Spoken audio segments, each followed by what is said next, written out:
Apa kamu mendengar suara dan sekaligus melihat warna tertentu di saat yang hampir bersamaan? Kamu mungkin tergolong orang yang istimewa, yakni sekitar 4% dari populasi dunia yang dapat mengalami sinestesia. Kamu tidak sedang berhayal, sebuah studi baru menunjukkan bahwa sinestesia itu nyata dan ada pemindaian otak untuk membuktikannya. Ketika orang-orang yang mengalami sinestesia ini mendengar warna, hasil pemindaian menunjukkan bahwa bagian otak mereka yang berfungsi untuk melihat dan mendengar saling berkomunikasi. Karena sinestesia tampaknya bersifat genetik, beberapa peneliti memilih 3 keluarga yang memiliki fitur ini. Para ilmuwan itu kemudian meneliti DNA, membandingkan gen dari anggota keluarga yang memiliki sinestesia dengan yang tidak. Ilmuwan masih belum memiliki gambaran lengkap tentang fitur unik ini, tapi mereka berhasil mempersempitnya menjadi sekitar 37 kemungkinan gen.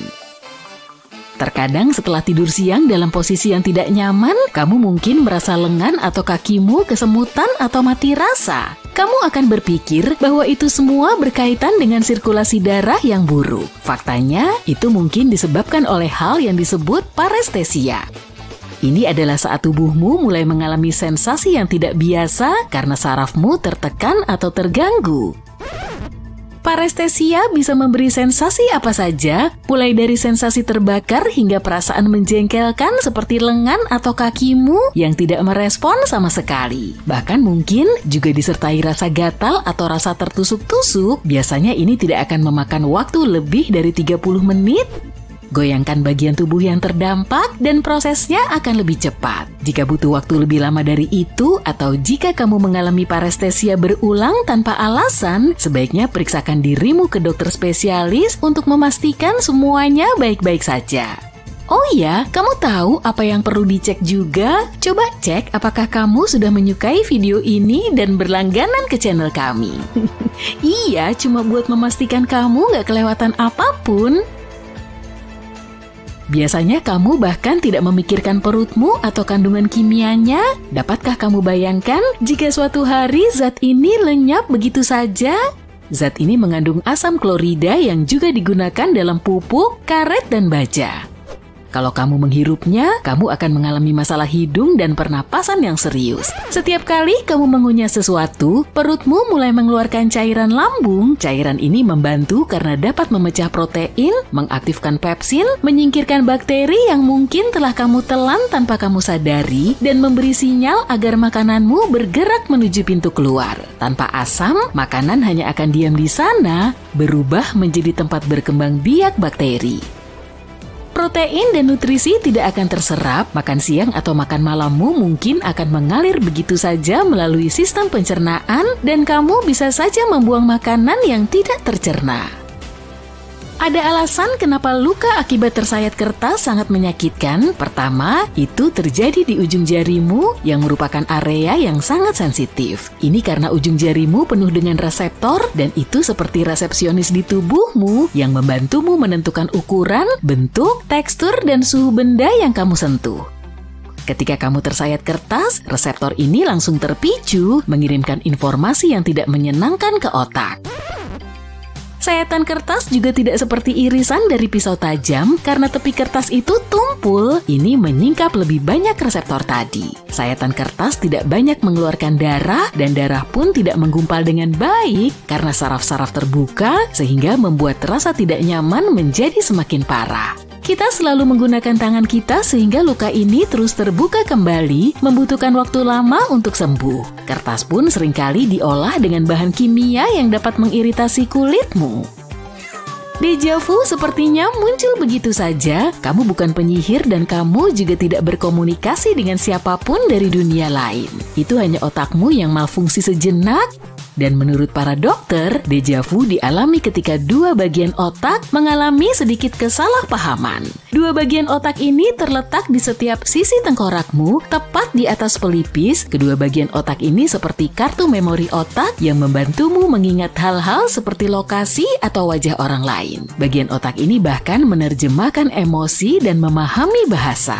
Nah, di setiap area otak yang disebut lobus temporal ini, ada wilayah yang disebut hipokampus. Bagian ini bertanggung jawab atas ingatan jangka pendek. Kadang-kadang otak bisa mengalami gangguan kecil, membingungkan hipokampus. Saat itulah kita mengalami deja vu. Semua proses ini mengacaukan sistem memori pengenalanmu, memberimu perasaan aneh bahwa kamu pernah berada di sana sebelumnya, atau kamu telah bertemu dengan orang yang baru pertama kali kamu temui.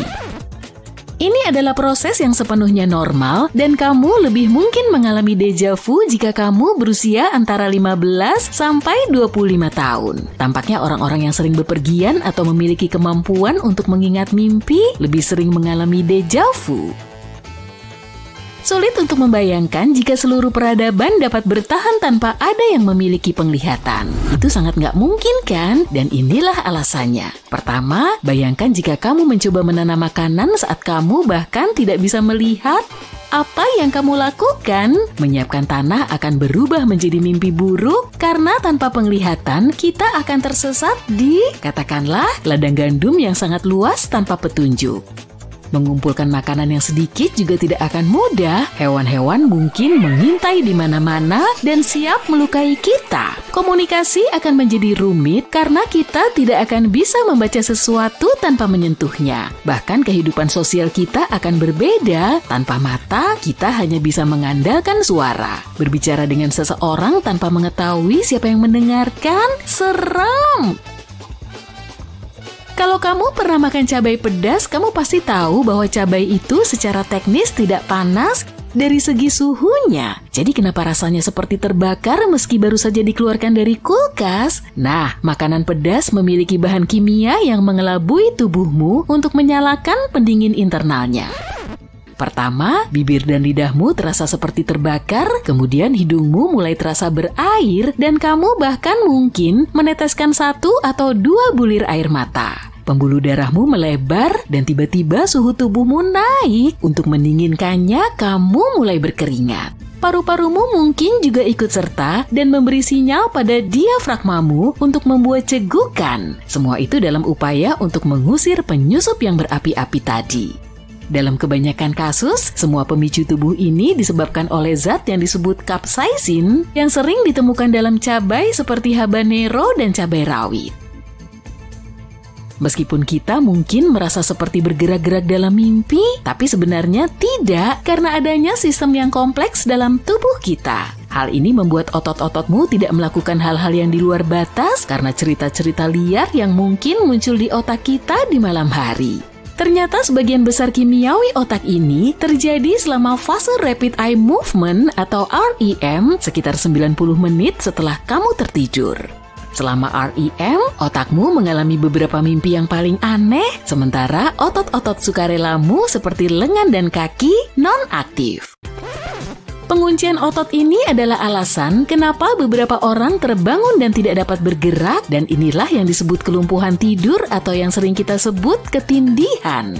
Misteri besarnya adalah bagaimana otot-otot mengalami kondisi lumpuh ini. Pada awalnya para ilmuwan mengira bahwa glisin, sebuah neurotransmitter, adalah penyebabnya. Penelitian telah menunjukkan meskipun para ilmuwan memblokir glisin, otot-otot tetap membeku. Butuh waktu lebih lama bagi para ilmuwan untuk mengetahui bahwa untuk menjaga agar otot-otot tetap bergerak, kamu membutuhkan glisin dan bahan kimia komunikasi lain yang disebut GABA.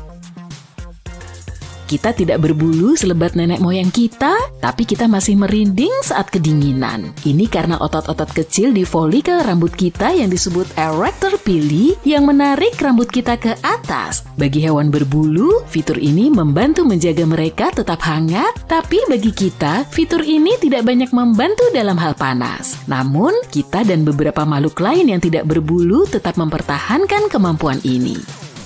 Eksperimen dilakukan untuk mencari tahu lebih banyak tentang merinding ini. Para ilmuwan menemukan 3 pemain kunci, otot-otot pili pengatur, saraf simpatik, dan folikel rambut. Ketika saraf dipengaruhi sesuatu, pertumbuhan rambut melambat. Saraf dan folikel rambut kita bekerja seperti pasangan, membuat sinapsis kimiawi. Jadi merinding bukan hanya solusi cepat untuk menurunkan suhu, merinding juga dapat memberitahu sel induk kita untuk menumbuhkan lebih banyak rambut dalam jangka panjang. Itulah mengapa kehilangan sel-sel otot tersebut dapat dikaitkan dengan kebotakan. Aku sudah membuat daftar beberapa proyek terbengkalai paling menyeramkan di dunia. Mulai dari pencakar langit hingga taman hiburan yang sudah ditinggalkan. Kamu mau melihatnya? Kalau pernah nonton film Shutter Island karya Martin Scorsese, kamu pasti tahu betapa menakutkannya pulau-pulau seram. Mungkin tempat terbengkalai ini mirip lokasi syuting film horor. Ini bukanlah rekayasa. Pulau bernama Hashima ini terletak 14 km dari kota Nagasaki. Pulau ini sudah ditinggalkan selama hampir 50 tahun. Dan ketika manusia meninggalkan bangunan tanpa penghuni dan perawatan di daerah terpencil cukup lama, alam biasanya mengambil alih. Dilihat dari penampilannya saat ini, aku nggak akan pernah menyangka Pulau Hashima dulunya merupakan pusat penambangan batu bara bawah laut. Semua batu bara yang ditambang dari daerah tersebut dikirim ke seluruh Jepang untuk mendorong proses industrialisasi yang pesat di negara ini. Tapi sumber daya mineral terbatas, kita tahu itu. Jadi, ketika cadangan batu bara mulai menipis, nggak banyak yang bisa dilakukan masyarakat di sekitar area tersebut. Hal ini membawa kita kembali ke masa kini. Kalau berani, kamu bisa naik perahu dari Nagasaki ke Pulau Hashima dan melihat langsung kota bak dalam dunia fiksi ilmiah ini. Di sini, kamu bisa menjelajahi gedung-gedung apartemen kosong yang ditumbuhi rerumputan dan melihat bangunan-bangunan yang hampir runtuh. Kedengarannya seperti ide yang bagus untuk hari Minggu. Bagaimana menurutmu? Inilah yang kusebut sebagai Disney tapi dengan sentuhan kelam. Pada tahun 2014, sekelompok pengembang punya ide untuk membangun sebuah villa mewah dengan kastil-kastil seperti di film Disney di tengah-tengah kawasan hutan Turki. Mereka menargetkan orang-orang Eropa kelas atas yang memiliki uang sekitar 370.000 hingga 500.000 euro untuk diinvestasikan dalam hunian ini. Karena dibangun di dekat kota yang terkenal dengan sumber air panasnya, para pemilik hunian mewah ini bahkan bisa menikmati jacuzzi pribadi dengan air yang menyehatkan. Masalahnya, masyarakat gak suka ide tersebut. Beberapa orang mengeluhkan arsitekturnya yang jauh dari gaya Ottoman klasik di wilayah tersebut. Sementara yang lain merasa perusahaan menebang terlalu banyak pohon untuk membangun kota dongeng ini. Pada akhirnya, para pengembang menanggung begitu banyak denda sehingga harus menyatakan bangkrut dan proyek tersebut pun terbengkalai. Tapi mereka nggak merobohkan kastil-kastilnya. Jadi, di sana terlihat seperti film Disney yang seram. Gedung pencakar langit memang keren, tapi pernahkah kamu melihat pencakar langit terbengkalai tertinggi di dunia? The Golden Finance 117 seharusnya menjadi pusat dari skema Golden Metropolitan, sebuah kota buatan luas milik miliarder Pan Sutong. Kota mini ini akan menjadi pusat hunian dan komersial, hanya beberapa menit dari pusat kota Tianjin. Kota ini akan dipenuhi rumah-rumah besar bergaya Prancis dan Italia, klub polo, dan bahkan museum anggur. Para pengembang jelas menargetkan pasar orang-orang super kaya. Bangunan setinggi 128 lantai ini ditujukan sebagai pusat kota mini, dan puncak gedungnya pun akan dibentuk seperti berlian. Pembangunannya dimulai tahun 2008 dan belum selesai hingga kini. Keseluruhan proyek ini diperkirakan menelan biaya 10 miliar dolar AS. Tapi karena beberapa hal yang nggak diinginkan, proyek ini nggak pernah sepenuhnya terwujud. Beberapa orang bilang proyek ini mungkin sudah ditakdirkan gagal sejak awal, karena orang-orang yang mampu membeli tempat tinggal di sana nggak akan mau membayar mahal untuk tinggal di kota industri tingkat kedua. Oh, dan mungkin kamu ingat, ada resesi ekonomi besar pada tahun 2008 yang benar-benar menghambat segalanya. Meski begitu, pencakar langit raksasa ini menjadi bangunan tertinggi kelima di dunia pada saat itu. Kalau harus memilih 3 kata yang identik dengan utopia, apa yang akan kamu pilih? Aku akan menjawab kebahagiaan, kedamaian, dan kemakmuran. Kota yang seharusnya menjadi kota utopia ini sangat jauh dari hal-hal tersebut. Selamat datang di Gurun Mojave yang terletak di California. Apakah kamu bisa melihat garis-garis kota di atas tanah berpasir? Garis-garis ini adalah sisa-sisa kota utopia yang gak pernah mencapai tahap akhir. Kota ini rencananya disebut California City. Kota utopia ini dirancang oleh Ned Mendelsohn, seorang dosen yang banyak mempelajari perencanaan kota. Proyek ini dimulai pada akhir tahun 1950-an ketika ia membeli lebih dari 32.000 hektar tanah di gurun. Dia membayangkan sebuah tempat di mana keluarga akan berkembang. Pada saat itu, harga rumah masih terjangkau dan kota ini dilengkapi berbagai fasilitas hiburan seperti lapangan golf, kolam renang, dan tempat rekreasi. Beberapa orang membeli kafling di sana, tapi proyeknya terhenti. Itulah sebabnya, jika berkendara keluar LA, kamu mungkin akan melihat wilayah kecil berisi rumah-rumah yang merupakan bagian kecil dari California City. Negara Eropa mana yang menurutmu dipenuhi tempat-tempat terbengkalai? Jika kamu menjawab Spanyol, jawabanmu benar. Ayo kita lihat beberapa di antaranya. Tempat yang dulunya direncanakan menjadi resort mewah, sekarang dipenuhi grafiti. Tempat ini mulai dibangun pada tahun 1969, tapi pembangunannya terhenti setahun kemudian. Di Ibiza, ada sesuatu yang disebut Festival Club. Dulunya, Ibiza bukanlah tempat berpesta seperti sekarang ini. Klub ini dibuka pada tahun 1972, tapi 2 tahun kemudian, Spanyol mengalami krisis minyak parah dan semakin sedikit turis yang berkunjung ke pulau ini. Klub ini akhirnya terbengkalai dan hari ini pengunjung datang untuk melihat seni grafiti. Eksterior bangunan rumah-rumahnya masih dalam kondisi bagus, sehingga sulit dipercaya kalau semua rumah ini ditinggalkan begitu saja.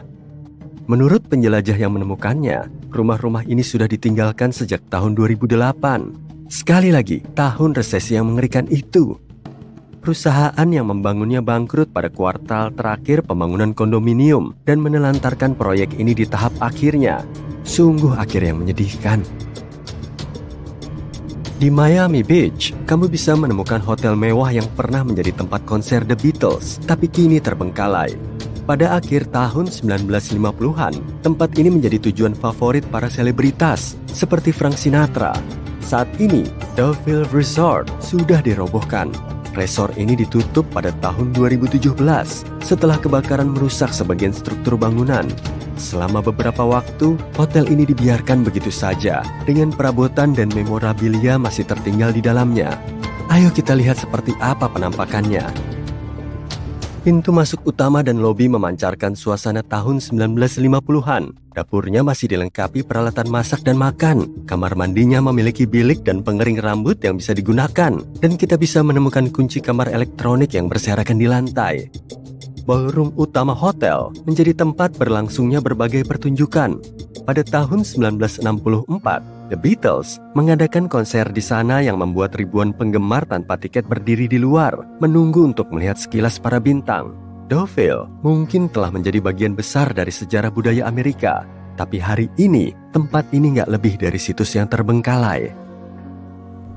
Nah, nggak diragukan lagi bahwa beberapa tempat terbengkalai paling menarik di dunia dulunya adalah taman hiburan. Taman hiburan biasanya dipenuhi banyak tawa dan kegembiraan. Tapi, nggak dengan yang satu ini. Nara Dreamland dulunya dibangun untuk menjadi Disney World-nya Jepang. Tapi proyek ini gagal seiring waktu. Saat ini, Nara Dreamland hanya tinggal mimpi. Kalau kamu mengunjunginya sebelum taman ini dihancurkan, inilah yang akan kamu lihat.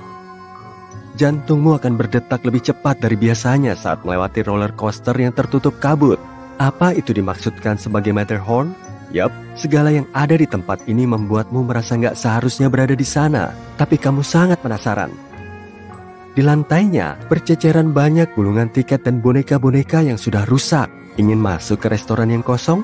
Sungguh aneh bagaimana meja dan bangku dibiarkan begitu saja. Berjalan melewati tempat yang dulunya adalah toko souvenir, kamu akan melihat rak-rak kosong dan mesin ATM jadul. Apa kamu sama takutnya sepertiku setelah menonton ini? Ngeri ya? Para pilot nggak bisa makan hidangan yang sama saat sedang bekerja. Bayangin, kamu dalam penerbangan lintas samudra. Pesawat lagi terbang di atas Samudra Pasifik. Pramugari yang menyajikan makan malam. Semua orang menikmati pasta, tapi rasa sausnya kok agak aneh ya? Mungkin itu nggak masalah. Toh, kamu lagi makan di pesawat. Mustahil rasanya kayak masakan koki bintang 5. Waktu berlalu. Oh tidak, kamu benar. Memang ada yang salah dengan makanan itu. Tapi kalau semua penumpang menghadapi masalah yang sama, pasti para pilot juga. Untuk mencegah kedua pilot mengalami gangguan kesehatan, dianjurkan mereka nggak makan hidangan yang sama di waktu bersamaan. Dalam skenario itu, jika satu pilot merasakan sakit, pilot yang satunya bisa mengambil alih. Ini bukan aturan wajib dari Federal Aviation Administration atau lembaga regulator penerbangan sipil di Amerika Serikat, tapi kebanyakan maskapai punya aturan tersendiri tentang ini. Pramugari punya akses ke peralatan tersembunyi kayak stimulator detak jantung, penambah oksigen, alat pemadam kebakaran, dan lakban. Tapi mungkin alat yang paling menarik adalah borgol. Benda ini untuk melindungi penumpang dari penumpang lain dan kadang dari diri mereka sendiri. Ternyata, pramugari punya semua yang dibutuhkan untuk mengatasi pembuat onar. Kacamata hitam penerbang kelihatan keren pas dipakai pilot di film-film. Tapi di dunia nyata, mereka nggak memakai kacamata polarized loh. Pertama, kacamata ini punya efek mengurangi silau. Ini bisa menimbulkan beberapa masalah di kokpit, kayak display LCD melepaskan sinar terpolarisasi. Jadi, para pilot yang berkacamata polarized nggak akan bisa membaca tulisan di display dengan efisiensi 100%. Nggak seharusnya pilot memakai kacamata ini karena alasan keselamatan saja. Bayangin, cahaya silau berasal dari kaca depan pesawat lain, tapi pilot nggak melihat pertanda itu karena memakai kacamata hitam polarized. Pernah melihat lubang di ekor pesawat? Nah, kebanyakan pesawat komersil memiliki lubang ini. Lain kali kalau kamu naik pesawat, perhatikan lebih cermat ya. Lubang itu punya nama keren loh, Auxiliary Power Unit. Dari luar mirip lubang, tapi sebenarnya itu mesin turbin tersembunyi. Seringnya APU akan tetap mati selama penerbangan. Alat ini akan bekerja saat pesawat mendarat. Mesin ini menyediakan daya bagi lampu-lampu, AC kabin, dan alat-alat elektronika di kokpit. Tapi jangan remehkan kekuatan APU. Mesin ini juga bisa menyediakan daya yang dibutuhkan untuk menyalakan mesin utama loh. Kamu telah nonton video sisi terang dan tahu apa itu APU, pembukaan yang bagus. Sayang, kamu lagi nggak mood buat ngobrol. Kamu cuma ingin naik pesawat, mendarat, dan mulai liburan. Tapi sekali lagi, di atas pesawat cuma ada satu pintu. Kamu ada di akhir antrean. Kenapa umumnya pesawat nggak punya banyak pintu? Menurut para ahli, masalah terbesarnya adalah jembatannya butuh banyak tempat. Jika pesawat dimuati dari depan dan belakang, butuh 2 slot. Ini nggak ideal bagi pengelola bandara. Terminal yang baru direnovasi atau dibangun cenderung memiliki 2 tempat boarding dibanding terminal lama. Kita ganti haluan. Yuk, kita masuki kapal pesiar. Di kapal, ada sejumlah lorong tersembunyi dan pintu rahasia loh. Rahasia ini diketahui dari orang dalam. Staf kapal kebanyakan bekerja di area yang sudah ditentukan. Gimana seorang pekerja bisa pergi dari satu tempat ke tempat lain tanpa memakai tangga dan pintu yang dipakai penumpang? Ada sebuah jaringan koridor dan tangga di seluruh kapal yang hanya dipakai kru. Aku serius tentang pintu rahasia itu. Pintu-pintu ini menyatu dengan dinding, jadi nggak terlihat oleh mereka yang nggak tahu di mana letak pintu itu. Mungkin kamu akan menemukannya tanpa sengaja. Ini petunjuknya. Perhatikan dinding-dinding di dekat tangga tamu. Coba bayangin kapal pesiar raksasa sebagai logam yang terapung. Ini membawaku pada fakta seru tentang kabin kapal pesiar. Dinding kapal pesiar bersifat magnetik. Bayangin, kamu bepergian ke beberapa negara di atas kapal pesiar. Pelayaran selama sebulan. Kamu kumpulin magnet bertema destinasi dan menghias kabinmu. Pencipta kapal pesiar sejati tahu keajaiban magnet ini. Jadi, mereka taruh sejumlah kait magnet dalam bagasi mereka. Tips berikut, pakai kait magnetik untuk menambah ruang penyimpanan di kabinmu, gantung pakaian dan aksesori, kartu pos, atau topi. Omong-omong tentang kapal, kenapa sebagian kapal dan perahu punya lubang-lubang kecil yang terus-terusan melepaskan air? Agar lambung kapal bebas dari air. Seiring waktu, air menumpuk di lambung kapal dan pompa lambung secara otomatis memompa air itu keluar. Kapal nggak punya lampu utama. Dengan lampu utama bisa mencegah kecelakaan. Jika lampu utama membantu di mobil, kenapa nggak dipakai kapal? Lampu utama adalah sumber cahaya, tapi cahaya yang dihasilkan memantul kembali ke sumber cahaya di saat yang sama. Pada mobil, misalnya, area yang ingin kamu terangi sempit, dan kamu bisa langsung bertindak kalau ada rintangan di jalan. Di kapal, hal ini sulit sekali dilakukan. Sumber cahayanya harus cukup kuat untuk menerangi area yang ingin dilihat kapten. Kapal kargo besar, misalnya, butuh jarak lebih dari 1,6 km untuk berhenti atau mengambil tindakan. Selain itu, bayangin harus seterang apa lampu kapal untuk bisa menerangi seluruh area di depannya. Kapal saling melihat satu sama lain dengan berbagai jenis lampu yang disebut lampu navigasi. Lampu ini kecil tapi praktis. Mereka mengaturnya dengan cara standar hingga kapal bisa melihat satu sama lain. Serunya, mereka bukan cuma melihat satu sama lain dalam gelap, tapi juga saling mengerti gerakan dan arah masing-masing. Ini contohnya. Bayangin sebuah kapal dengan 2 lampu navigasi. Yang di bagian depan lebih rendah di dekat lantai kapal.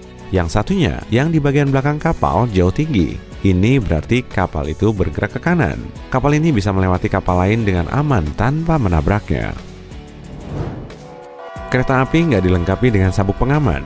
Agak aneh juga. Tiap kali terjadi tabrakan yang melibatkan kereta, masalah ini muncul. Hampir nggak ada di dunia ini kereta api yang dilengkapi sabuk pengaman. Berbagai studi telah dilakukan seputar masalah ini. Sebagian bikin simulasi kecelakaan dan hasilnya mengejutkan. Dengan memakai sabuk pengaman di kereta, justru bisa berpotensi meningkatkan jumlah korban luka.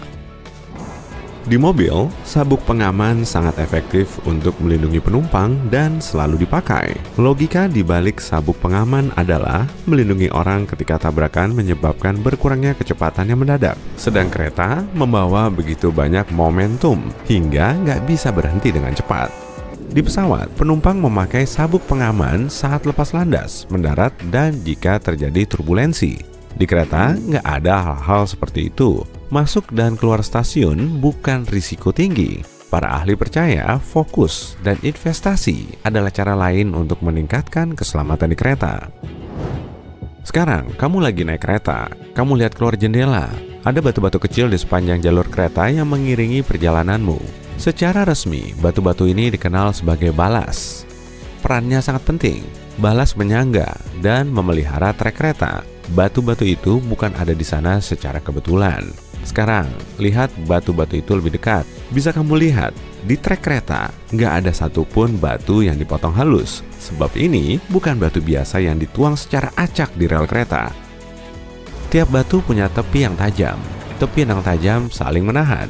Batu-batu ini melindungi rel kereta dari benturan keras. Bebatuan ini juga memudahkan drainase air saat hujan deras dan mencegah tumbuhnya rerumputan.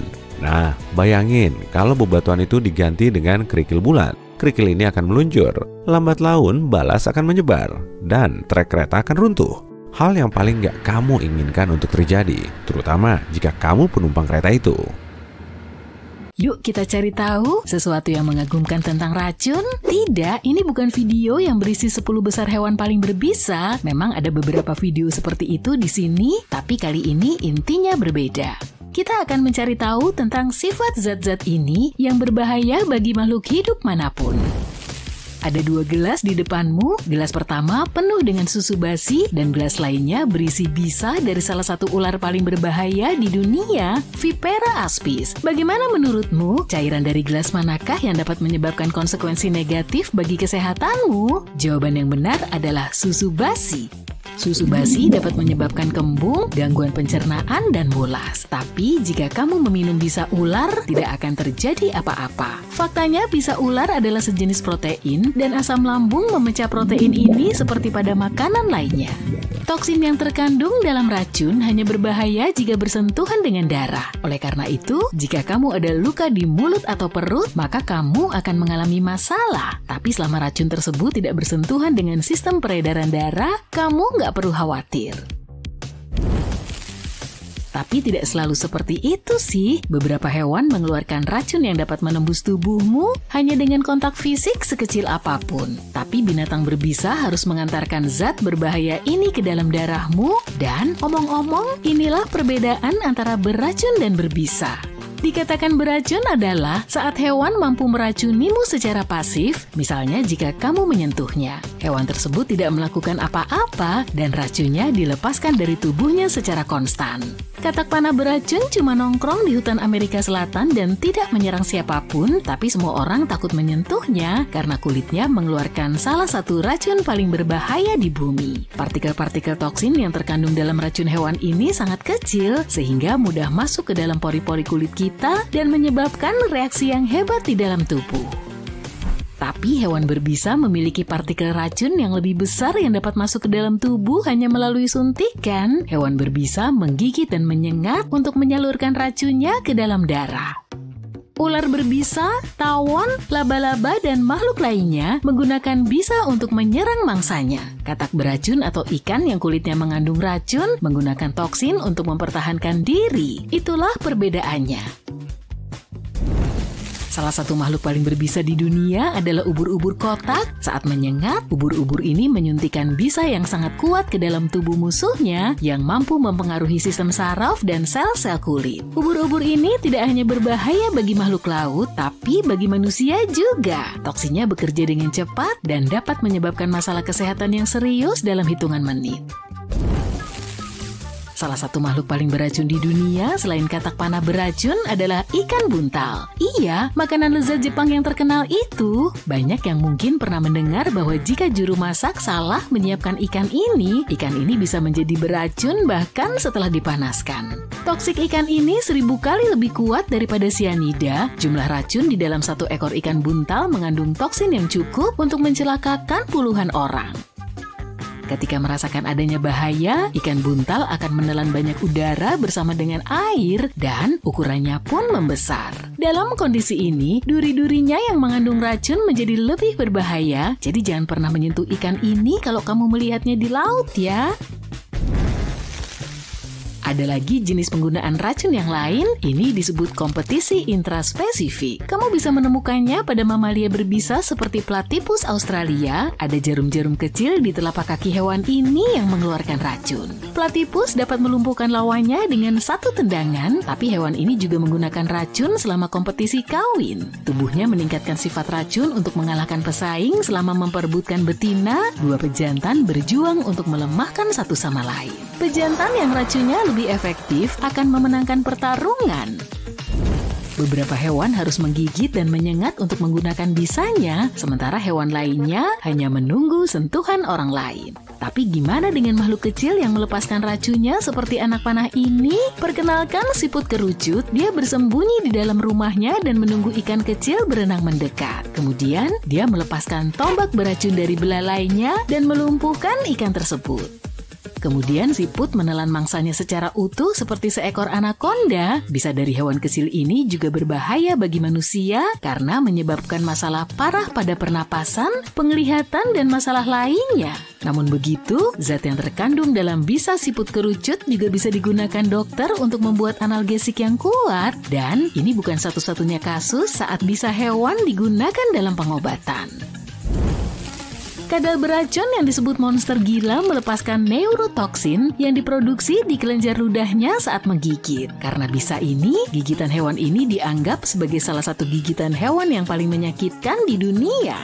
Orang-orang yang pernah diserang monster gila mengatakan bahwa mereka mengalami perasaan seolah-olah lahar panas mengalir melalui pembuluh darah. Namun, bisa yang mengerikan itu bisa berguna bagi manusia loh. Para ilmuwan telah menemukan hormon di dalamnya yang secara efektif dapat mengobati diabetes. Beberapa racun bisa menyebabkan kelumpuhan otot, racun lain dapat menyebabkan masalah pernapasan, dan yang lainnya meningkatkan tekanan darah. Kenapa beda-beda ya? Semua perbedaan ini bergantung pada mangsa yang diburu oleh hewan berbisa. Contohnya, sebagian besar ular berbisa memangsa mamalia kecil yang memiliki metabolisme cepat. Oleh karena itu, reptil mengembangkan bisa yang mengganggu pembekuan darah, sehingga terwelu yang berlari cepat bisa langsung kehilangan kendali atas tubuhnya. Namun demikian, bagi hewan berdarah dingin, siasat seperti itu kurang efektif. Itulah sebabnya beberapa jenis ular kobra menghasilkan racun neurotoksik yang dapat menghentikan transmisi di dalam sistem saraf. Zat tersebut secara efektif menyerang organisme makhluk berdarah dingin. Semua ini menunjukkan bahwa makhluk berbisa dan beracun mengadaptasi toksinnya tergantung pada habitatnya. Itulah sebabnya racun dari spesies yang sama bisa sangat berbeda. Jika ular berbisa menggigitmu di satu wilayah di sebuah negara besar, penawar racun dari wilayah lain mungkin tidak akan membantumu. Di tempat-tempat dengan kondisi yang lebih kompleks untuk bertahan hidup, ular dapat mengembangkan bisa yang lebih berbahaya untuk menangkis serangan musuh atau menangkap mangsa yang cepat. Tapi prinsip ini juga berlaku sebaliknya. Coba tempatkan sekelompok ular di lingkungan di mana ular dapat dengan mudah mendapatkan makanan dan tidak perlu mempertahankan diri dari hewan lain. Jenis ular ini pada akhirnya menjadi tidak berbisa. Hal ini karena memproduksi bisa adalah proses rumit yang membutuhkan banyak energi dan sumber daya dari organisme. Jika kondisinya tidak mengharuskan untuk menggunakan zat ini, maka ular akan berhenti memproduksinya. Hal ini terjadi pada ular laut. Ular laut termasuk hewan paling berbisa di bumi yang berburu ikan di dasar laut. Karena mangsanya jauh lebih cepat, ular laut harus mengembangkan bisa yang kuat yang dapat melumpuhkan ikan dengan cepat. Tapi salah satu spesies ular laut tidak lagi mendapatkan makanan dengan cara ini. Alih-alih berburu ikan, hewan ini mulai memakan telur ikan. Mangsa ini tidak melarikan diri, jadi ular tidak membutuhkan bisa lagi. Akhirnya, ular laut pun berhenti memproduksinya. Menurutmu, berapa banyak hewan di planet ini yang beracun dan berbisa? Berdasarkan perhitungan para ilmuwan, ada sekitar 15 hingga 20%. Tapi kemungkinan besar, angka ini jauh lebih tinggi karena manusia belum sepenuhnya mempelajari semua keanekaragaman hayati makhluk tersebut. Menariknya, ada jenis hewan yang beracun atau berbisa di hampir setiap spesies hewan. Bahkan di antara mamalia, platypus bukanlah satu-satunya makhluk berbisa. Kukang tampak seperti hewan yang lucu dan tidak berbahaya, namun primata dari Asia Tenggara ini mengeluarkan bisa dari giginya saat menggigit. Selain itu, beberapa spesies tikus juga mengeluarkan racun dengan cara yang sama untuk melumpuhkan mangsanya. Dan kelelawar vampir adalah satu-satunya mamalia terbang yang beracun di seluruh dunia. Oke, sekarang ini ada banyak sekali hewan beracun dan berbisa. Tapi bagaimana di masa lalu? Banyak ilmuwan percaya bahwa jutaan tahun yang lalu, dinosaurus berbisa hidup di bumi. Beberapa penelitian telah mengkonfirmasi hipotesis ini. Kelenjar dan jaringan berbisa dari reptil yang tangguh ini tidak bertahan hingga saat ini. Namun pada gigi beberapa dinosaurus, para ilmuwan menemukan celah kecil yang dimiliki oleh ular serta kadal berbisa modern. Ada kemungkinan bahwa monster prasejarah juga menggunakan lubang-lubang ini untuk mengeluarkan bisa. Ban roda pendaratan nggak pecah karena dirancang untuk beban yang 4-5 kali lebih besar daripada saat mendarat. Rodanya sendiri mungkin patah, tapi bannya nggak akan pecah. Tips yang dibuat berdasarkan psikologi orang ini bisa ngebantu kamu milih antrean tercepat di bandara. Kalau ada beberapa antrean di tempat check-in, pilih yang kiri ya. Dengan memilih ini, kamu akan lebih cepat sampai ke meja check-in. Kebanyakan orang dominan tangan kanan dan gak sadar milih sisi kanan. Kulit kamu biasanya agak kering waktu di pesawat. Ini karena tingkat kelembapan yang rendah di kabin bawa pelembab untuk menjaga kulit tetap terhidrasi sewaktu di pesawat. Kamu tahu pilot pesawat selalu makan hidangan yang beda sebelum terbang? Dengan begini, kalau salah satu dari mereka keracunan makanan, satu lagi masih bisa mengemudikan pesawat. Meja lipat pesawat termasuk permukaan terkotor di kabin. Jadi kamu harus sering-sering cuci tangan ya. Bersihkan juga meja itu dengan tisu basah antibakteri untuk membasmi semua bakteri di sana. Kalau kamu duduk di kursi lorong, kamu bisa punya ruang lebih lega untuk meregangkan kaki. Tekan aja tombol di sisi bawah sandaran tangan paling luar. Ini menaikkan sandaran tangan, jadi memberi ruang untuk kaki. Dan sandaran tangannya nggak akan nusuk-nusuk di samping kamu. Ini alasan lampu di kabin dimatikan. Penumpang harus terbiasa dengan keadaan gelap kalau pendaratan darurat terjadi malam-malam. Kalau begini, mata jadi udah terbiasa sama gelap kan? Nah, hal itu bikin evakuasi lebih gampang. Awak kabin meminta kamu membuka penutup jendela supaya mereka bisa melihat keadaan di luar. Dengan begini, mereka bisa memilih cara terbaik untuk mengevakuasi penumpang dalam keadaan darurat. Hampir semua pesawat penumpang berwarna putih karena warna ini memantulkan sinar matahari dengan baik dan mencegah pesawat memanas. Ada satu lagi nih alasannya, cat putih lebih murah. Pekerja dan teknisi juga bisa gampang melihat kerusakan di permukaan yang berwarna putih. Jangan bikin keputusan penting waktu di dalam pesawat deh. Otak kamu kekurangan oksigen pada ketinggian itu, ini berpengaruh buruk pada fungsi otak. Permen karet, permen keras, dan mint bisa membantu mengatasi telinga yang berdengung waktu pesawat lagi lepas landas dan mendarat. Bukan karena permennya sih, sebenarnya itu berkat proses menelan. Menguap juga bisa ngebantu loh. Nah, permen karet bisa ngebantu menghilangkan napas nggak sedap akibat udara tipis di ketinggian yang menguras kelembapan dari tubuh. Udara kering bisa bikin badan kamu kayak mau pilek. Udara di kabin bikin hidung dan tenggorokan kamu kering, mirip-mirip gejala pilek. Gejala ini biasanya hilang begitu kamu mendarat. Air yang mereka pakai untuk bikin kopi dan teh di pesawat nggak selalu bersih. Iya sih, banyak perusahaan pakai filter air yang sangat bagus sekarang, tapi tetap aja, mending minta air botolan aja deh kalau haus. Segitiga kecil di dinding pesawat di atas kursi sangat penting untuk awak kabin. Segitiga ini nandain jendela yang harus kamu tengok untuk melihat indikator berkedip. Indikator ini menandakan penarikan roda pendaratan dan penutupan sirip sayap. Kalau pilot nemu masalah, awak kabin bakal lari ke jendela itu untuk memeriksa apa yang terjadi. Tapi buat penumpang, ini cuma tempat terbaik untuk berfoto karena kamu bisa melihat sayapnya dengan sempurna.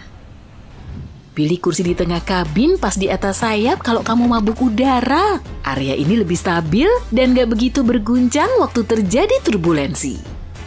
Kalau kamu gugup selama penerbangan, lakukan latihan fisik gak lama sebelum naik pesawat. Sedikit olahraga bisa ngebantu menurunkan stres dan membuat tubuh melepaskan endorfin yang merupakan hormon bahagia. Aktivitas fisik ini menebus berjam-jam yang kamu habiskan saat duduk di pesawat. Turbin berada di bawah sayap karena opsi ini bikin merawat mesin menjadi lebih murah, cepat, dan mudah. Dulu, mesin pesawat ada di ekor, memperbaikinya butuh peralatan mahal dan waktu lebih lama. Saat mereka memasang mesin di bawah sayap, harga tiket jadi turun. Coba deh bayangin kamu lagi naik balon udara. Kamu ngelihat sistem pembakaran yang dipasang di bagian bawah karet tabung atau envelope. Karet tabung itu memanaskan udara di dalam yang akhirnya bikin balon mengapung. Nah, turbulensi sama kayak udara panas itu, tapi alami. Waktu udara memanas, pesawat naik. Waktu udara mendingin, pesawat turun. Penumpang jadi kayak lagi naik roller coaster. Arus udara panas yang ditinggalkan pesawat lain juga bisa menjadi penyebab turbulensi. Itu wajar di kebanyakan penerbangan, tapi biasanya turbulensinya kecil dan gak dirasakan penumpang. Kamu tahu pesawat bisa terbang bahkan setelah satu mesinnya mati? Pilot bisa mengatasi situasi darurat itu dan mendaratkan pesawat dengan aman. Penumpang mungkin bakal merasa agak miring selama penerbangan, tapi seringnya mereka bahkan nggak tahu pesawat itu terbang cuma dengan satu mesin. Mata mendapat oksigen langsung dari udara, bukan dari darah, jadi mata bisa terasa kering selama penerbangan. Masukkan obat tetes mata ke tas kamu, obat mata bisa bermanfaat kalau mata kamu kering.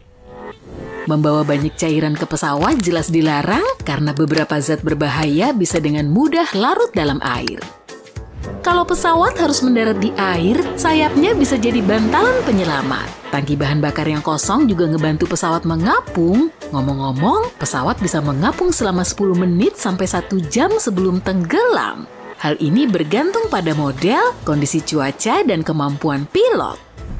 Awak kabin yang menyambut kamu dengan senyuman di pintu masuk pesawat biasanya naruh tangan mereka di belakang. Mereka lagi menghitung orang yang masuk ke pesawat untuk mastiin semua penumpang udah naik. Terlepas dari kata orang tentang makanan di pesawat, sebenarnya rasanya lumayan kok. Masalahnya terletak di indera pengecap kamu. Lidah kamu jadi lemah karena udara di kabin memang bikin mulut kering. Indera penciuman juga jadi tumpul, makanya maskapai ngasih banyak bumbu dan garam pada makanan mereka.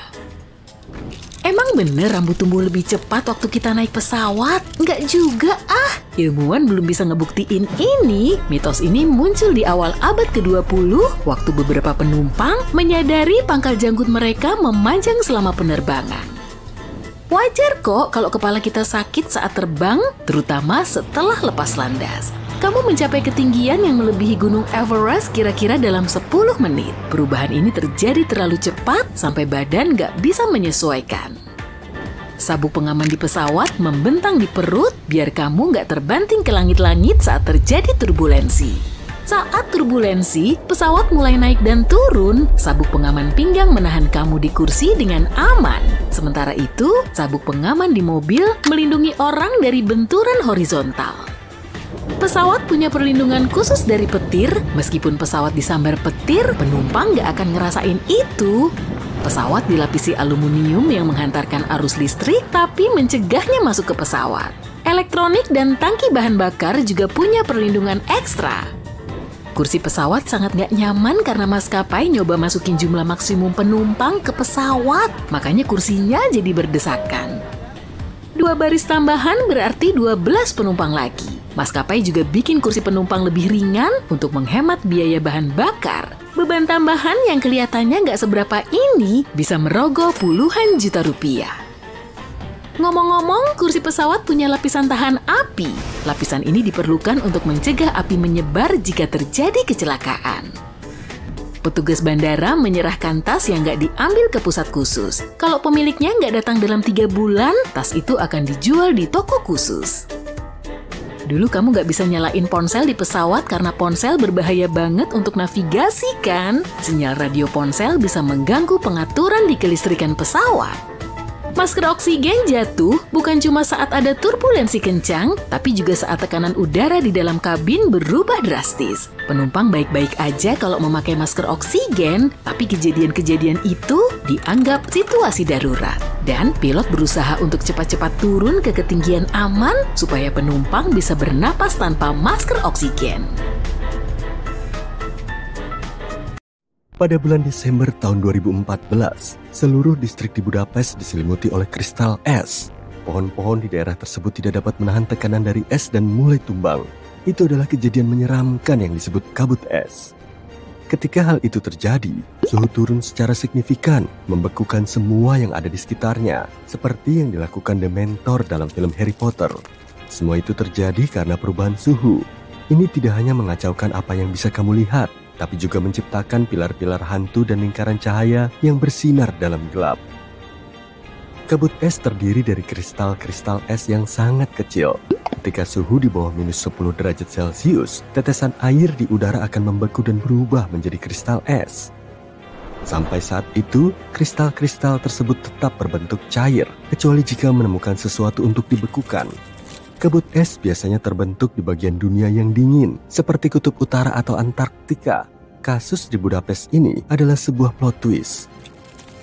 Gas yang panas dan lembab dari kendaraan dan pesawat juga dapat menciptakan kabut es.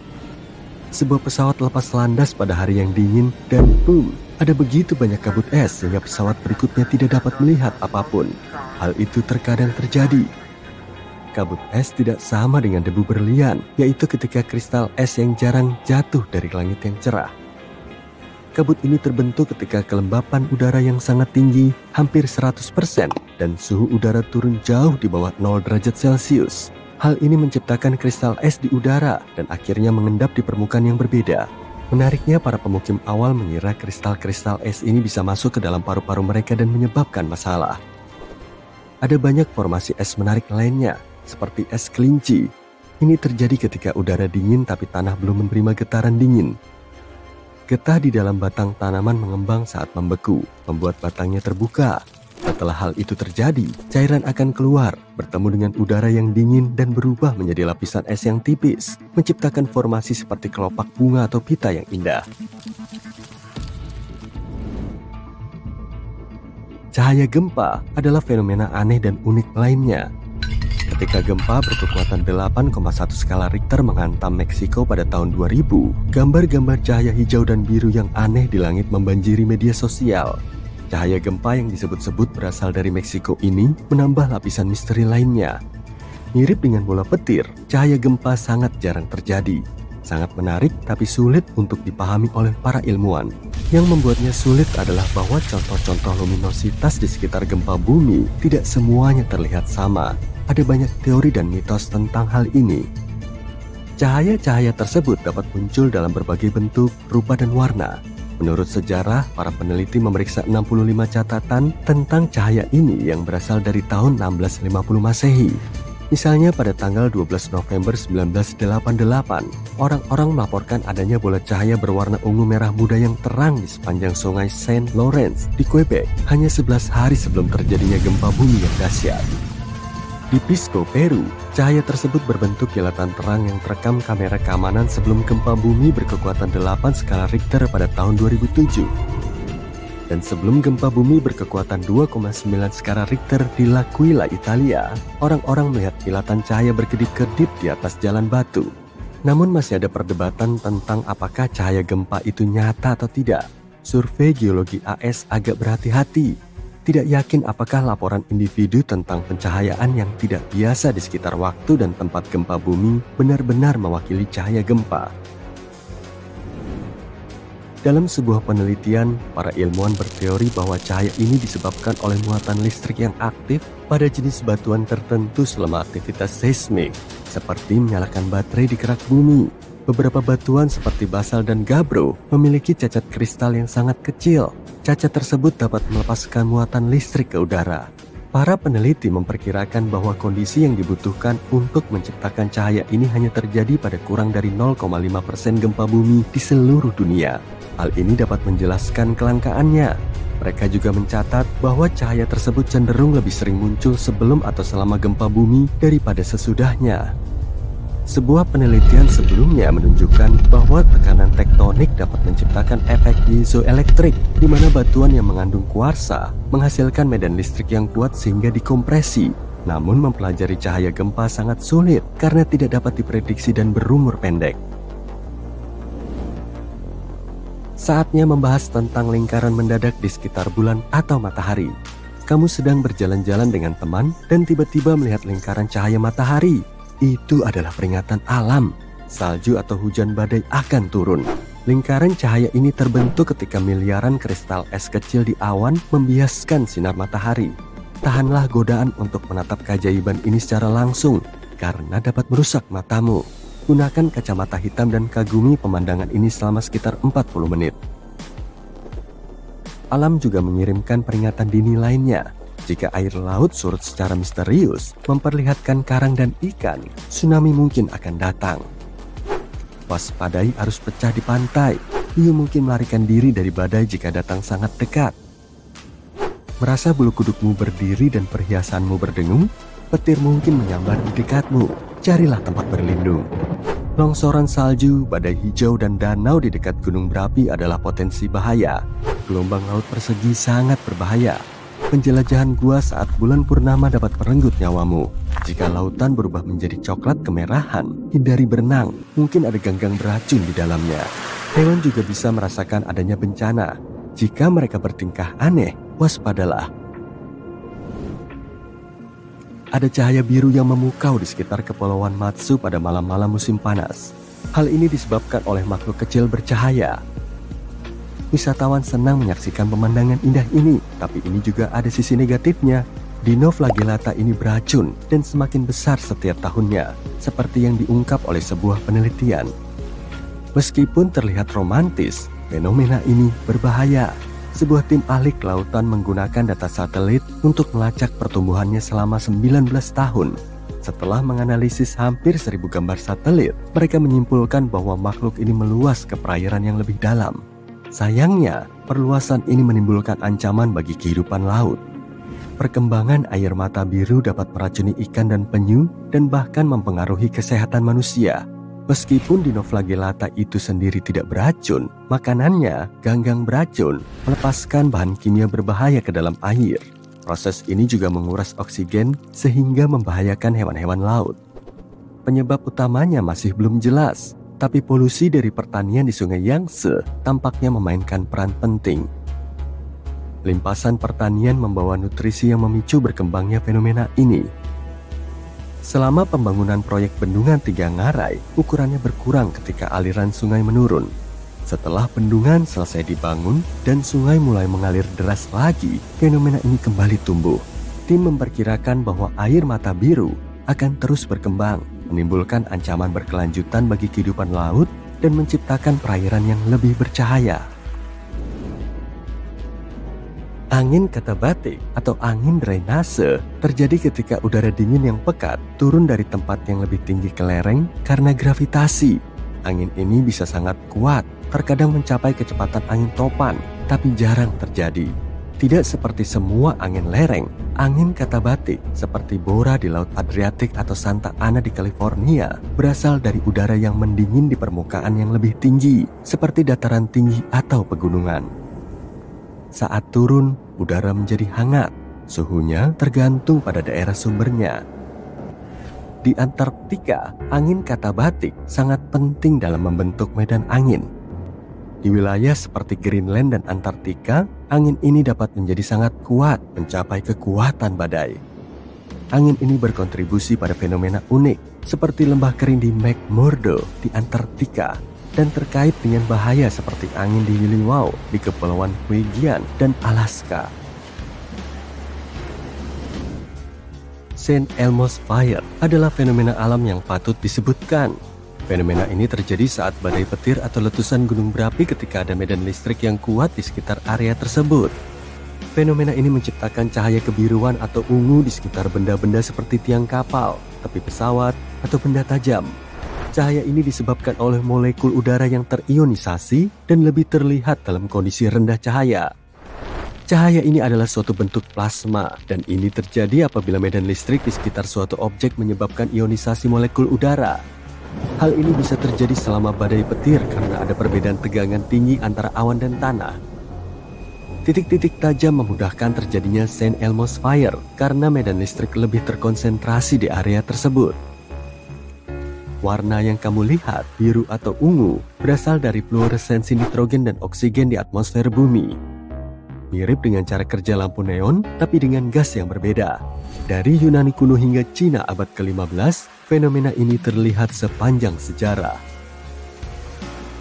Sayap pesawat dibuat rata agar udara lebih mengalir di permukaannya dan mengurangi hambatan saat penerbangan. Lalu, kenapa ada kait kuning melengkung di sana? Itu jelas memperburuk aerodinamika. Benar, tapi itu juga diperlukan untuk keselamatanmu. Bayangkan, sebuah pesawat melakukan pendaratan darurat di laut. Semuanya berjalan lancar. Pesawat itu meluncur di air. Lalu, sekoci berlayar ke tempat ini untuk mengevakuasi penumpang. Para penumpang keluar dari pesawat melalui pintu darurat yang berada di atas sayap. Sebelum pintunya terbuka, perosotan darurat mengembang. Penumpang harus berjalan di atas sayap dan meluncur di perosotan itu. Tapi permukaan sayapnya licin karena air. Mereka bisa jatuh dan terluka. Untuk mencegah ini, awak kabin memasang tali penyelamat. Mereka mengikatnya satu ujung ke pintu dan ujung tali lain ke ujung pesawat melalui kait ini. Selama evakuasi, orang-orang berpegangan pada kabel, seperti susuran, sehingga tidak jatuh. Mereka juga bisa mengikat sekoci pada sayap dengan tali dan kait ini, agar orang-orang di atasnya tidak menjauh dari pesawat. Omong-omong, pesawat bisa berada di air selama 10 menit sampai 60 jam, bergantung pada model, kondisi cuaca, dan keahlian pilotnya. Pintu utama dan pintu darurat memiliki handle tambahan untuk awak kabin. Saat evakuasi, orang-orang akan panik dan tak sengaja mendorong awak kabin. Agar tidak jatuh, mereka memegang handle ini. Sabuk pengaman di pesawat memiliki fungsi yang sedikit berbeda dari sabuk pengaman di mobil. Sabuk pengaman di mobil melindungimu dari tabrakan horizontal. Saat mengalami turbulensi, pesawat akan bergoyang naik turun. Sabuk pengaman yang kamu pakai di pinggang itu mencegahmu terbentur langit-langit. Awak kabin memiliki borgol untuk penumpang bermasalah. Jika ada yang bersikap buruk dan mengganggu penerbangan, awak kabin berhak memborgolnya ke kursi. Untuk melakukan ini, mereka menggunakan borgol polisi atau tali kabel. Ini tindakan maksimum yang bisa dilakukan selama penerbangan. Lalu, mereka melaporkan penumpang bermasalah itu ke bandara dan menyerahkannya ke polisi setelah mendarat. Saat keadaan darurat, masker oksigen terjatuh otomatis. Masker ini memiliki fungsi lain yang mungkin tidak kamu tahu. Menyeimbangkan tekanan dan mencegah kepanikan. Tekanan udara bisa berubah karena turbulensi. Jadi, dibandingkan benda lain, masker oksigen membantu penumpang tenang. Kursimu adalah tempat aman. Pelampung di bawah kursimu tidak akan membuatmu tenggelam. Selain itu, permukaan kursi dibuat dari bahan anti air. Jika air masuk kabin, kursi itu akan membuatmu tidak kedinginan karena kursinya tidak akan basah. Kursi pesawat juga anti api. Sarungnya bisa mencegah api menyebar ke kabin. Tapi yang lebih penting, ini bisa menyelamatkanmu dari kobaran api. Tentu saja, kemungkinan besar kamu tidak akan perlu menggunakan fitur ini. Tapi merasa aman itu melegakan kan? Kamu bisa menggunakan meja di depanmu seperti buayan. Lingkarkan saja ikat pinggang, selimut, atau handuk di meja itu, lalu luruskan kakimu. Kamu mungkin melihat segitiga hitam di dinding atas kursi. Buat kamu sebagai penumpang, tanda segitiga menunjukkan bahwa kursi itu memiliki pemandangan sayap terbaik untuk mengambil foto paling indah dari pesawat. Tapi, segitiga itu dibuat bukan untuk kameramu. Awak kabin mengawasi kondisi pesawat melalui jendela di bawah tanda ini. Kalau sayapnya tidak berfungsi, mesin terbakar, atau pilot menerima sinyal tentang adanya masalah. Dalam kasus itu, awak kabin akan dengan cepat mendekat ke segitiga ini dan memeriksa situasinya. Lalu ada kamu, duduk di bawah segitiga ini, melihat sayap pesawat dan berpikir, kenapa sayapnya berada di bagian bawah pesawat? Mereka bisa memasangnya di atas jendela atau tepat di tengah. Sebenarnya ada beberapa pesawat dengan sayap di tengah atau di atas. Dan semua posisi itu masuk akal. Mesin dan turbin berada di bawah sayap. Itu menjadi jauh lebih mudah diperbaiki karena dekat ke landasan. Dan jika ada pendaratan darurat di laut, sayap berfungsi sebagai bantalan penyelamat. Itu membantu menjaga pesawat mengapung di air. Tangki bahan bakar yang kosong di bawah pesawat juga membantu pesawat mengapung di permukaan air. Tapi, posisi ini memiliki beberapa risiko. Puing bisa masuk ke turbin di landasan pacu. Untungnya, ini mustahil terjadi karena mereka membersihkannya dengan teliti.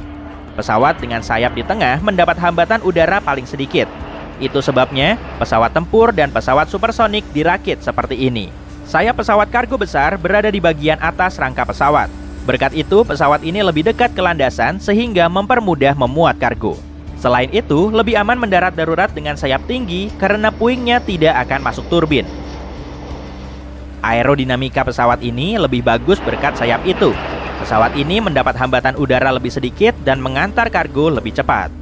Oksigen di dalam masker adalah campuran zat kimia. Transportasi tabung oksigen terlalu mahal untuk maskapai. Itu memakan banyak ruang dan menambah beban, sehingga menyebabkan konsumsi bahan bakar bertambah. Oleh karena itu, mereka menggunakan generator oksigen kimia. Letaknya di panel yang ada di atas kepala. Ada tabung kecil dengan senyawa barium, sodium, dan kalium.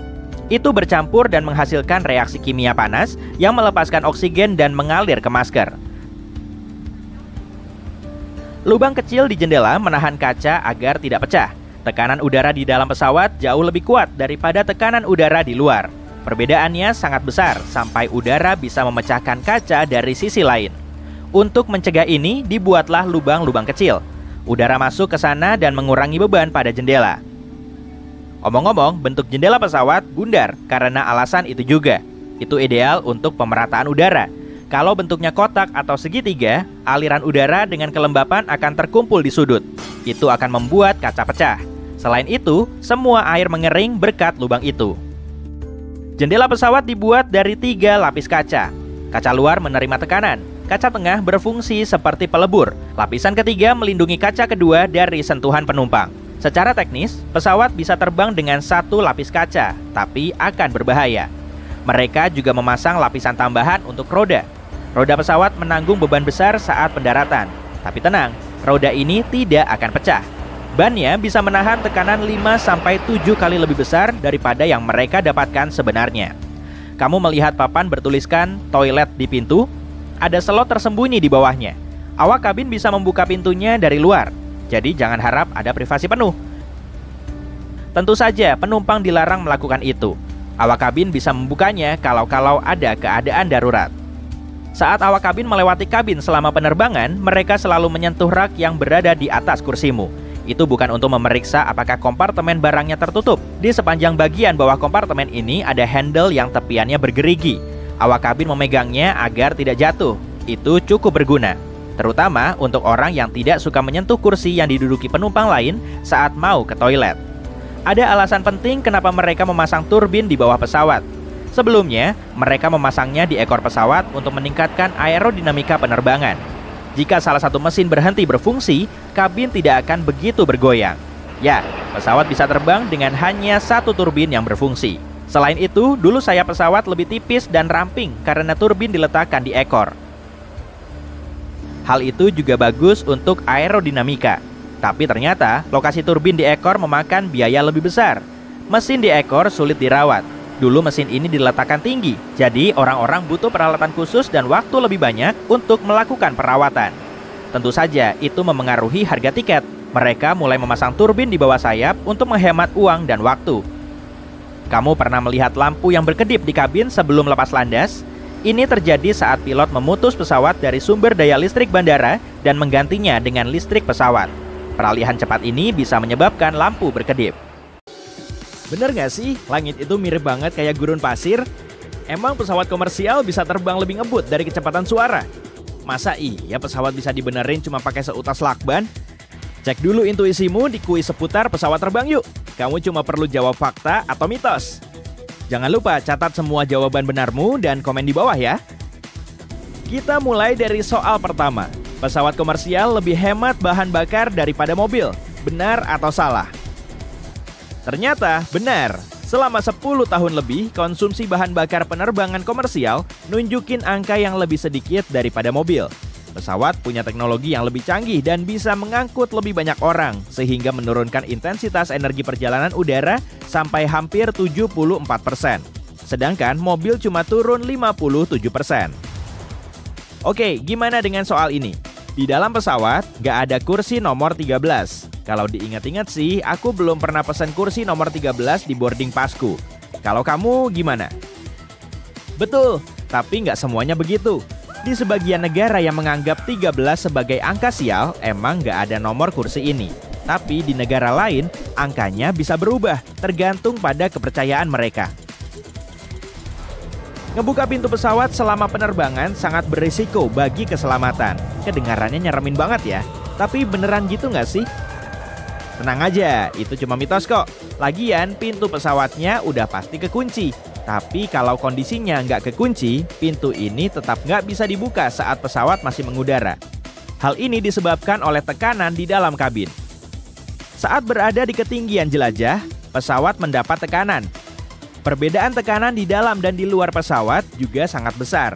Sehingga tekanan di dalam kabin mendorong pintu pesawat sampai nggak bisa dibuka dari dalam. Selain itu, pintu pesawat sering disebut dengan pintu steker. Pinggiran dalamnya lebih lebar dari luarnya. Makanya pintu ini berfungsi seperti sumbat drainase bak mandi yang menutup ambang pintu biar nggak jatuh. Kulit kita lebih kering saat berada di dalam pesawat daripada di tengah gurun Sahara. Bener nggak ya? Kalau menurutmu benar, berarti jawabanmu tepat. Kabin pesawat diberi tekanan dan kelembapannya diatur pada angka 20%. Padahal di tengah gurun Sahara, rata-rata kelembapan udaranya sekitar 25%. Dan kulit kita terbiasa dengan kelembapan minimal 40%. Makanya, hidung dan tenggorokan kita bisa terasa kering saat kita naik pesawat. Beberapa tahun lalu ada unggahan foto yang langsung viral di jagat internet. Foto itu nunjukin seorang teknisi yang kelihatannya lagi ngebenerin pesawat pakai lakban. Tapi itu bener nggak ya? Apa cuma hoax? Jawabannya nggak sesimpel itu, Ferguson. Itu bukan lakban biasa, tapi pernyataan tadi nggak sepenuhnya benar. Meskipun kelihatan mirip lakban, benda ini bernama speed tape dan harga per unitnya sekitar 10,4 juta rupiah. Speed tape adalah perekat aluminium yang bisa dipakai untuk ngebenerin kerusakan kecil untuk sementara waktu, sebelum si teknisi mengambil langkah yang tepat. Bener nggak sih kalau para pilot masih suka menghindari segitiga Bermuda? Tempat ini emang terkenal banget. Banyak kapal dan pesawat tiba-tiba hilang tanpa jejak di area ini. Ini sih cuma mitos. Kita udah tahu kalau di segitiga Bermuda nggak ada bahaya khusus. Dan banyak pesawat melintasi area ini seperti biasa. Kebanyakan pesawat bisa terbang sendiri dan dikendalikan sepenuhnya oleh sistem autopilot. Mitos atau fakta ya? Menurutmu gimana?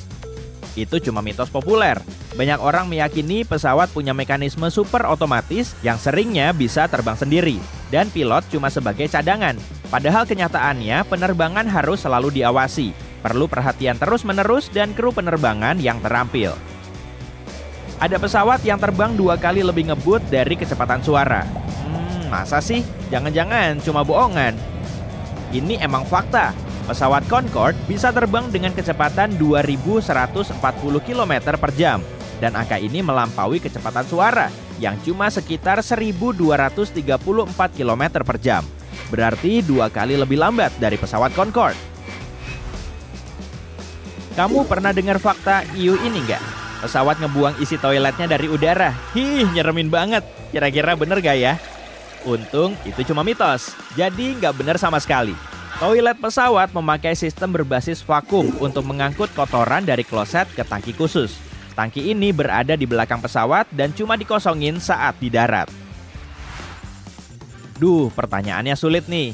Saat pesawat terbang ke timur, kecepatannya akan naik. Emang bisa ngaruh ya?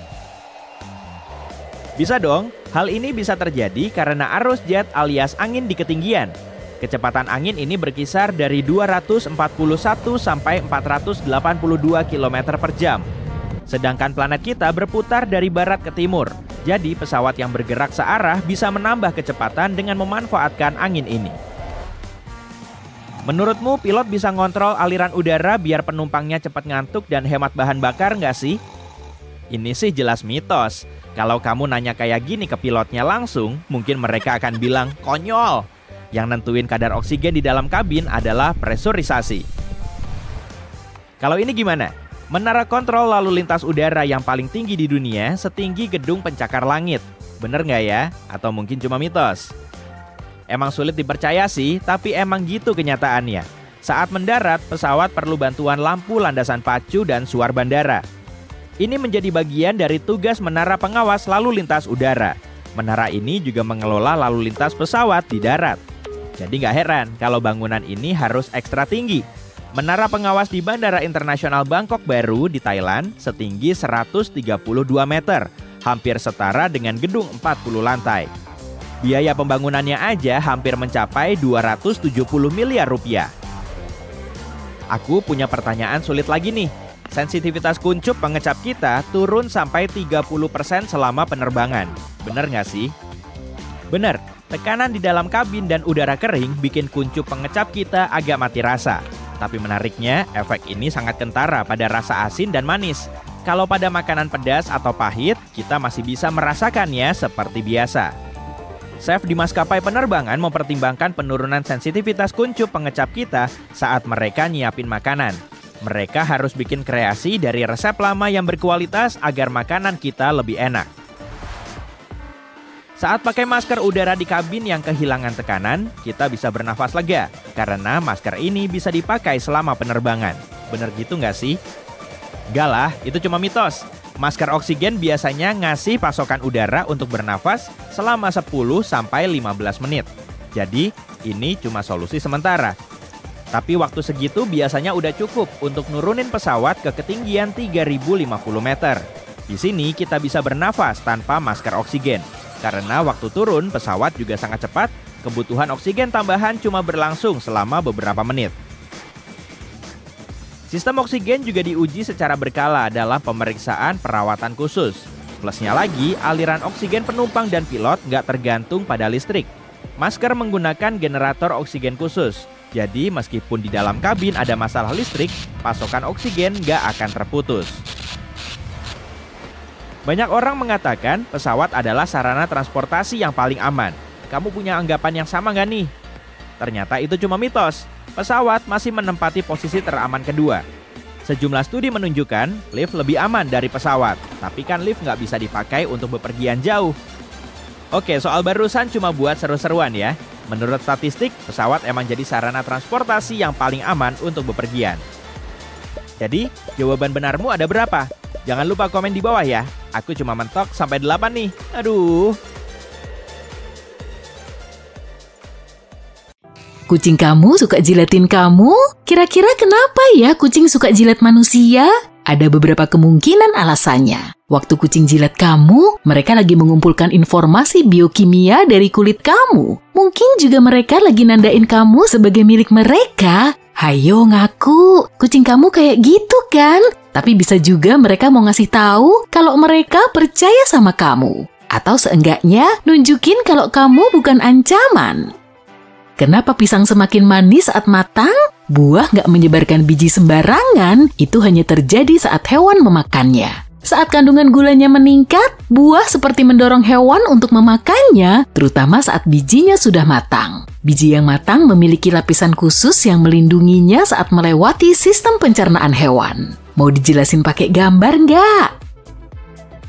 Ceritanya kamu lagi berendam di bathtub, setelah 5-10 menit, kamu ngelihat tangan dan kaki kamu berkerut. Kok bisa gitu ya? Saintis menduga kondisi itu adalah cara tubuh supaya dapat cengkraman lebih baik saat berada di tempat licin. Jari yang berkerut bikin cengkraman kita lebih mantap waktu megang benda basah atau benda di bawah air. Jari yang berkerut juga membelokkan air seperti tapak ban mobil.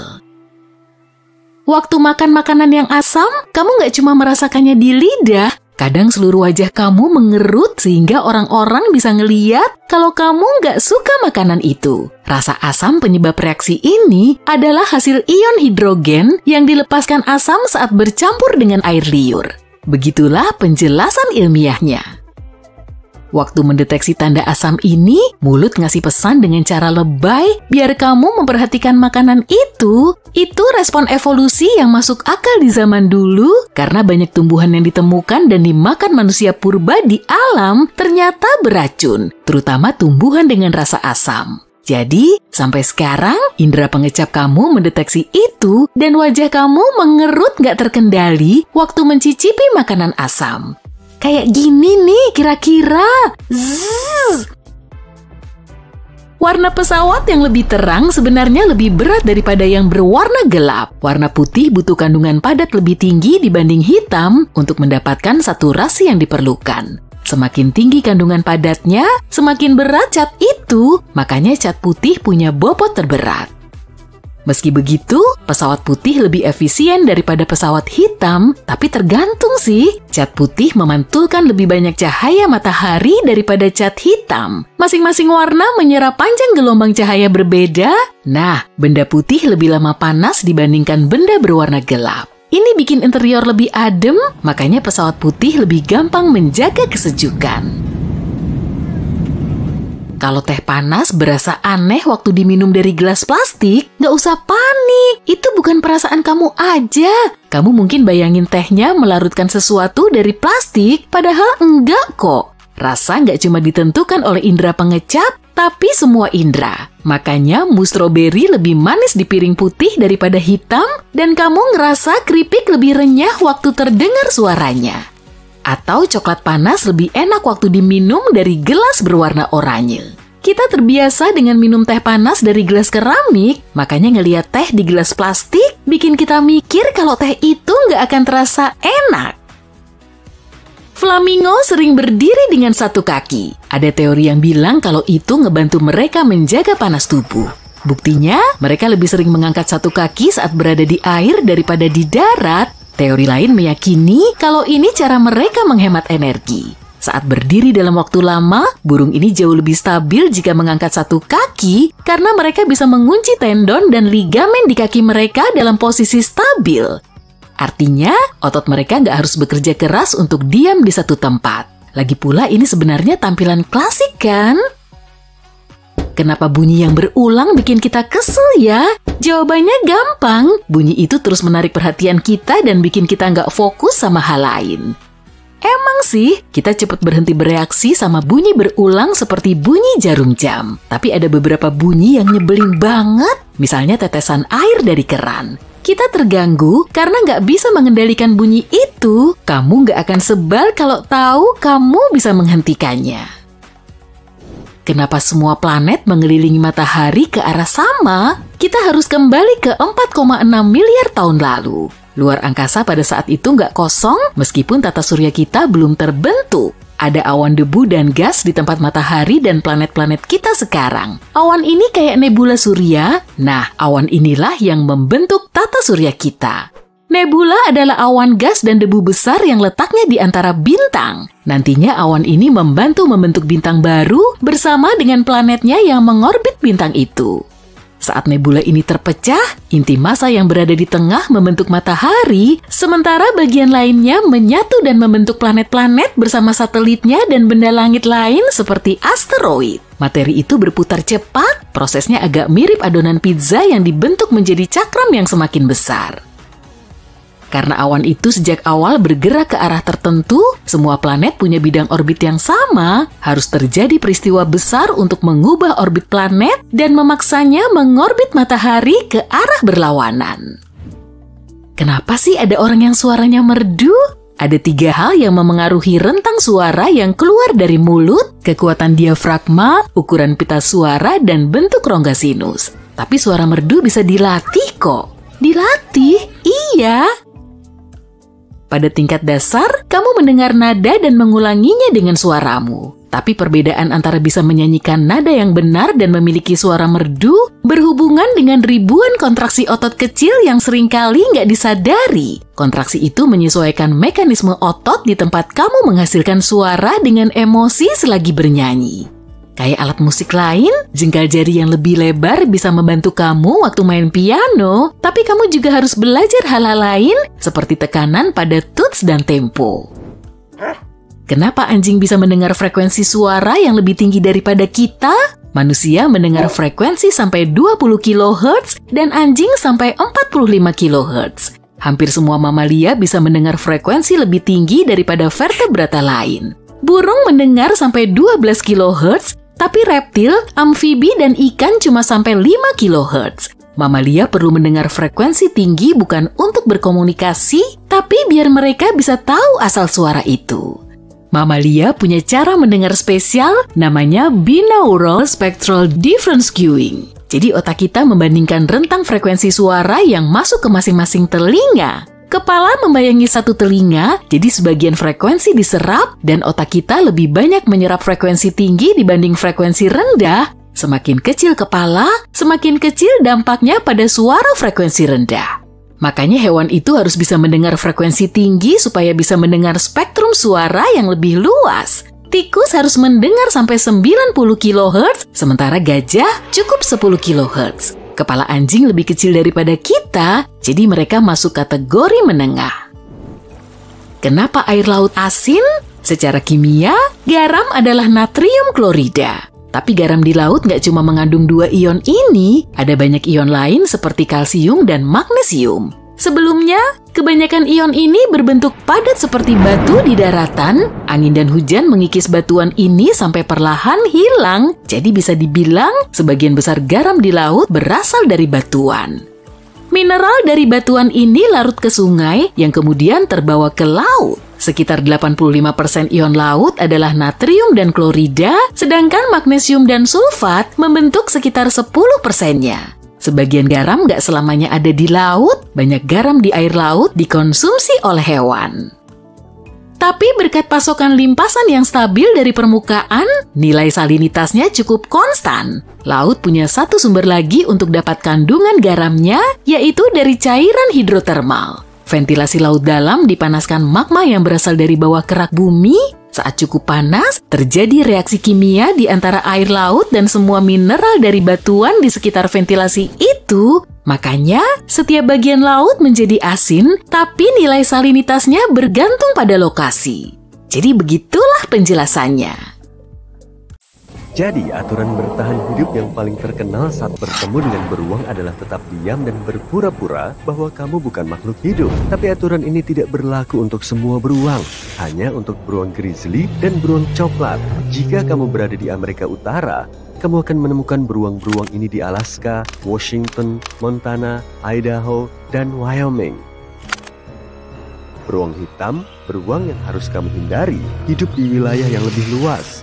Kamu bisa menemukannya di 40 negara bagian, sebagian besar Kanada, dan bahkan sebagian Meksiko bagian utara. Jadi jika kamu mendaki gunung di Yellowstone, kamu bisa saja bertemu dengan beruang hitam atau beruang grizzly. Tapi jika kamu berada di, katakanlah, California, beruang yang tidak sengaja kamu temui kemungkinan besar adalah beruang hitam. Dan tidak, kamu tidak bisa membedakannya hanya dari warna bulunya. Beruang hitam bisa berwarna hitam, coklat, coklat muda, tirang, biru abu-abu, atau bahkan putih. Semakin rumit, bukan? Jika kamu melihat punuk di pundak temanmu yang tak terduga, itu adalah grizzly. Beruang hitam tidak memilikinya. Grizzly juga akan memiliki wajah yang berlekuk-lekuk, telinga yang membulat, dan cakar yang panjang dan berwarna terang. Beruang hitam memiliki moncong lurus seperti anjing, telinga runcing, dan cakar berwarna gelap. Kita akan mengadakan kuis tentang ini nanti. Mungkin. Jadi, jika kamu yakin itu adalah beruang grizzly atau beruang coklat, berbaringlah. Ambil posisi seperti janin, selipkan lutut ke dada, dan tutupi kepalamu untuk menunjukkan kepada beruang bahwa kamu tidak akan menyakiti mereka. Beruang-beruang besar ini biasanya menyerang jika mereka merasa ada ancaman. Kamu tidak akan pernah bisa berlari lebih cepat darinya, jadi jangan coba-coba. Jika beruang melihat kamu adalah manusia kecil yang tidak berbahaya, dalam 99% kasus beruang akan berlalu. Tunggu selama 2 hingga 3 menit sampai kamu tidak dapat mendengar suara beruang di dekatmu lagi. Beruang itu mungkin akan tetap di area tersebut untuk memastikan kamu tidak berdiri, dan jika kamu melakukannya, ia masuk ke mode menyerang. Jika kamu berkemas dengan baik untuk keadaan darurat dan membawa semprotan pembasmi beruang, lepaskan klip pengaman saat beruang berada sekitar 18 meter jauhnya dan semprotkan ke beruang. Arahkan sedikit di bawah wajahnya. Ini lebih efektif daripada hanya mengasumsikan posisi janin. Ketika beruang pergi, larilah ke tempat yang aman ke arah yang berlawanan dari pemangsa. Mengerti? Bagus. Jika kamu berhadapan dengan beruang hitam, ia tidak akan berhenti jika melihatmu dalam pose janin di tanah. Jika kamu tidak membawa semprotan anti beruang dan beruang itu jelas tertarik padamu, tunjukkan siapa yang berkuasa. Lemparkan batu atau barangmu ke arahnya. Teriak, "Hei beruang!" dengan keras. Tepuk tangan, buat dirimu terlihat lebih besar dengan mengangkat tangan dan jaketmu. Panjat batu atau tunggul pohon. Lakukan apa saja untuk menakut-nakuti beruang. Beruang hitam sangat mirip dengan orang jahat di sekolah yang ingin mencuri makan siangmu. Ia akan menyerah jika melihatmu bisa membela diri. Jika beruang mendekatimu, pukullah mata atau hidungnya, dan cobalah untuk mengejutkan atau melumpuhkannya agar rekan pendakianmu yang tidak diinginkan itu melarikan diri karena ketakutan. Jika beruang apapun jenisnya hanya duduk di kejauhan dan menatapmu, cobalah untuk menyingkir dengan sangat lambat. Bergeraklah ke samping dengan sedikit miring agar kamu tidak tersandung saat mundur dari bahaya ini. Dengan cara ini, beruang tidak akan mengira kamu mencoba melarikan diri dan tidak akan terpicu untuk mengejarmu. Bicaralah dengan tenang pada diri sendiri untuk menunjukkan kepada beruang bahwa kamu adalah manusia. Bernyanyi juga bisa membantu. Hei, mungkin ia akan tahu nadanya. Hindari kontak mata langsung dengan hewan ini, dan jangan pernah berdiri di antara anak beruang dan induknya. Jangan panik jika beruang berdiri dengan kaki belakangnya. Itu bukan gerakan agresif, katanya sih gitu. Jika kamu berencana untuk mengunjungi daerah yang dihuni oleh beruang kutub, jangan pergi tanpa alat pencegah beruang. Beruang kutub jantan yang sehat memiliki berat setengah ton, berdiri setinggi 2 meter dengan kaki belakang, dan dapat mengejar mangsa dengan kecepatan 40 km per jam. Jadi jangan pergi sendirian. Mendakilah bersama orang lain dan berbicaralah sambil mendaki untuk menunjukkan bahwa kamu adalah sekelompok manusia. Ingat, tidak semua beruang kutub adalah predator kejam yang ingin memangsamu untuk makan siang. Ada yang cuma lewat. Jika kamu melihat beruang kutub dengan kepala menunduk, menguntit, tidak mencoba pergi ke suatu tempat, tapi pasti mencoba untuk fokus pada manusia, saat itulah kamu harus waspada. Menjauhlah dari beruang secara perlahan, jangan lari. Hanya jika beruang mendekatimu, gunakanlah alat pencegah. Beberapa orang mengklaim bahwa amonia adalah pengusir beruang yang hebat. Beruang benar-benar tidak menyukainya. Jadi jika kamu merendam kain lap dalam cairan amonia dan membuangnya ke tempat sampah, si tamu coklat ini tidak akan mengganggumu. Dan jika kamu bertemu beruang di alam liar dan beruang itu tidak menyukaimu, amonia dapat membantumu mengusirnya. Tapi itu juga bisa menghancurkan saluran hidung, membuat hewan itu tidak memiliki indera penciuman, yang berarti ia tidak akan bisa mengendus makanan. Hal ini juga dapat mengganggu beruang yang tidak berencana untuk menyerangmu dan memprovokasi beruang untuk melakukannya. Apapun yang berbau menarik bagi beruang, seperti makanan dan sampah yang tengik, akan membuat beruang memperhatikanmu dan datang untuk memeriksa kemahmu. Jadi, masaklah jauh dari perkemahan dan jangan buang sampah sembarangan. Jika kamu menggunakan semprotan beruang di tendamu, kamu mungkin akan menarik tamu berbulu yang tidak diinginkan itu. Produk merica di dalamnya berbau seperti makanan, jadi itu bisa menjadi salah satu cara untuk menarik beruang. Jika kamu melihat beruang berdiri di sepanjang jalan, tahan keinginan untuk berhenti dan mengambil foto. Menjauhlah setidaknya sejauh 91 meter dan menepi di lokasi yang aman. Beruang pinggir jalan mungkin saja terbiasa dengan manusia dan kebisingan lalu lintas yang dapat membahayakan nyawanya. Dan ia lebih cenderung mendekati perkemahan dan area piknik untuk mencari makanan manusia. Orang-orang yang tinggal di dekat hutan belantara dan di pegunungan sudah terbiasa dengan pengunjung beruang dan tidak takut dengannya. Douglas Harder melihat seekor induk beruang hitam dan 2 anaknya sedang mengosongkan tempat makan burung di dek lantai 2 rumahnya. Suatu ketika, dia kembali ke rumah setelah beberapa saat dan menemukan seekor beruang telah masuk ke dapurnya melalui pintu geser yang terbuka sebagian. Tamu tak diundang itu telah menggores dinding dan mencuri beberapa makanan cepat saji sebelum melarikan diri. Harder baru saja selesai bersih-bersih ketika seekor anak beruang memasukkan wajahnya ke dalam pintu kucing. Foto-fotonya menjadi viral di dunia maya.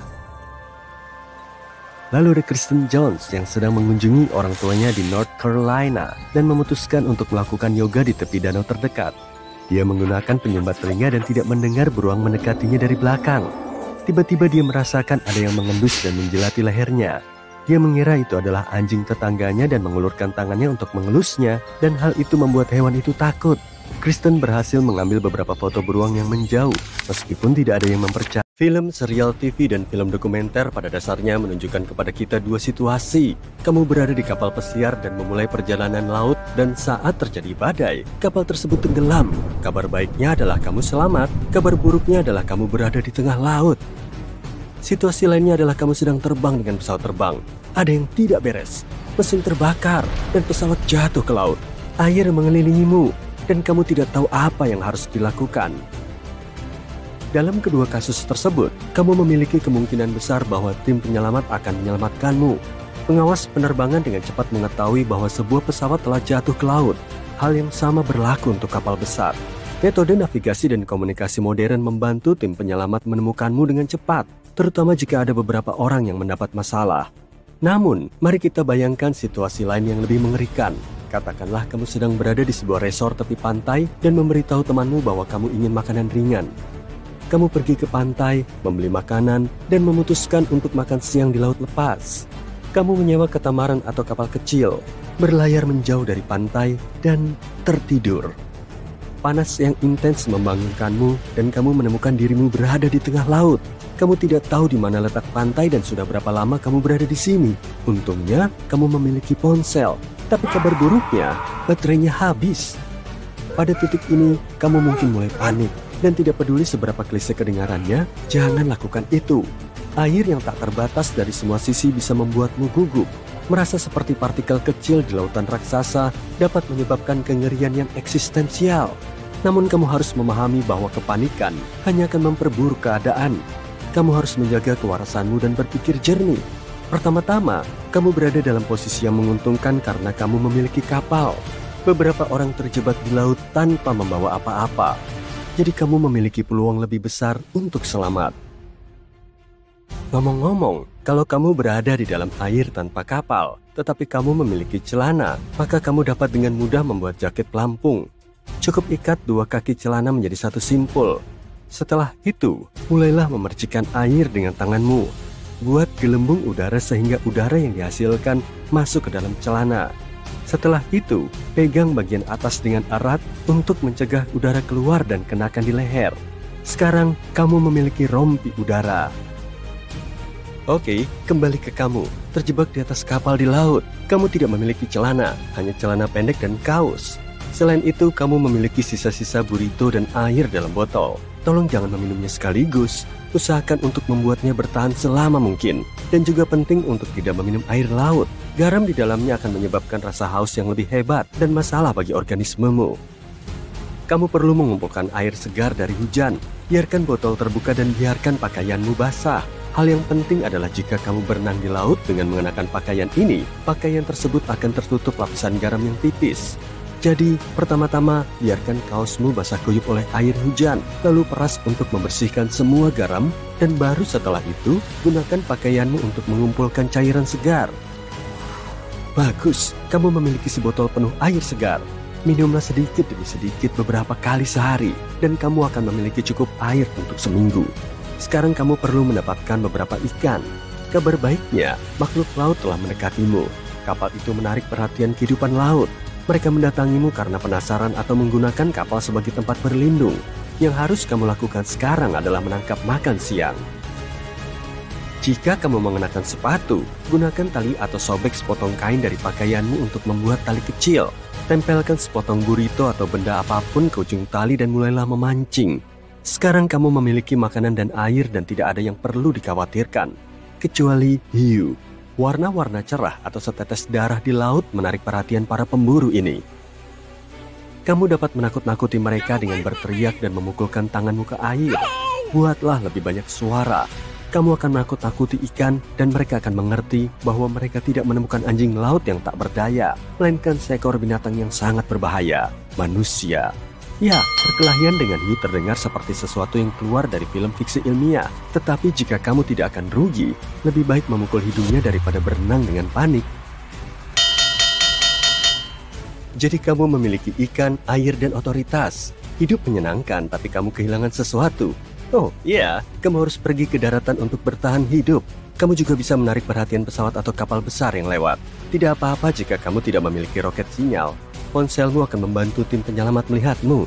Gunakan panel cermin perangkatmu untuk memantulkan sinar matahari dan gunakan sinar tersebut sebagai sinyal. Ada kemungkinan besar orang-orang di kapal besar yang lewat atau bahkan pilot pesawat yang sedang terbang akan melihatnya. Siapkan ponselmu agar tidak terlewatkan oleh tim penyelamat. Ngomong-ngomong, banyak kapal yang memiliki suar dan jaket pelampung dengan sinyal bercahaya di bawah kursi. Gunakanlah pada malam hari, dan orang-orang akan melihatmu dari jauh. Sayangnya, tidak ada hal seperti itu di kapal wisatamu. Jadi ponselmu adalah satu-satunya cara untuk menunjukkan dirimu. Kamu harus mulai menavigasi laut jika kamu tidak melihat siapapun yang dapat menyelamatkanmu. Jika kamu tidak melihat pantai, lihatlah ke dalam air. Warnanya lebih terang di perairan dangkal. Jadi jika kamu melihat sesuatu seperti ini di samping kapal, bergeraklah ke arah itu. Selain itu, perhatikan juga arah ombak. Ombak menuju ke pantai. Lihatlah ke langit. Jika kamu melihat sekelompok camar atau burung lainnya, ikuti mereka. Cepat atau lambat, mereka akan menuntunmu ke pantai. Tetapi tengara utama di laut lepas adalah matahari. Matahari selalu terbit di timur dan terbenam di barat. Pada siang hari, matahari bersinar tepat dari selatan jika kamu berada di belahan bumi utara. Dan jika kamu berada di belahan bumi selatan, matahari berada di utara pada tengah hari. Dengan berfokus pada tanda-tanda ini, kamu akan memahami lokasimu dan bergerak menuju pantai. Tapi bagaimana jika kamu masih tidak tahu ke arah mana harus pergi? Coba bayangkan suatu pagi di hotel. Ingatlah di mana matahari berada dan di mana posisimu terhadap matahari. Sebagai contoh, jika kamu berdiri di balkon dan melihat matahari terbit di sebelah kanan jendelamu, berarti kamu menghadap ke selatan. Berada di laut terbuka, bayangkan arah hotel atau rumahmu terhadap matahari pagi dan kemudian bergeraklah ke arah itu. Ada tanda-tanda lain yang mengarah ke pantai. Jika air menjadi berlumpur, itu berarti di suatu tempat di dekatnya ada sungai yang mengalir ke laut. Bergeraklah di sepanjang air berlumpur ini. Warna kehijauan di bawah awan menunjukkan bahwa awan tersebut berada di atas daratan. Jadi, kamu telah hanyut selama beberapa hari dan telah menghabiskan semua persediaan air.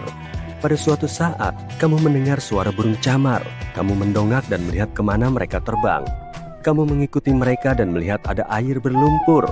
Kamu lapar, lelah, dan haus, tetapi senang karena kamu tahu bahwa pantai ada di depan. Saat malam tiba, kamu akan melihat lampu-lampu kota di kejauhan. Di pagi hari, kamu mencapai daratan dan kembali ke hotel. Ada banyak peluang untuk selamat, tetapi kamu hanya dapat menggunakannya jika kamu mematuhi satu syarat: tetap tenang sejak awal. Orang-orang telah selamat setelah beberapa minggu dan bahkan 1 tahun terjebak di lautan lepas. Beberapa mengapung di atas kapal yang rusak, perahu karet, atau bangkai kapal. Dan setiap kali, keinginan untuk hidup, kemauan keras, dan keyakinan membantu mereka mengatasinya. Mari kita mulai sebuah eksperimen pikiran. Bagaimana jika kita bisa melakukan perjalanan ajaib mengunjungi semua nenek moyang kita dalam urutan kronologis? Bisakah kita bicara dengan mereka dan membentuk koneksi? Dan seberapa jauh kita bisa kembali ke masa lalu sambil tetap terhubung dengan mereka? Oke, mari kita lihat. Primata adalah sepupu dari mamalia lainnya.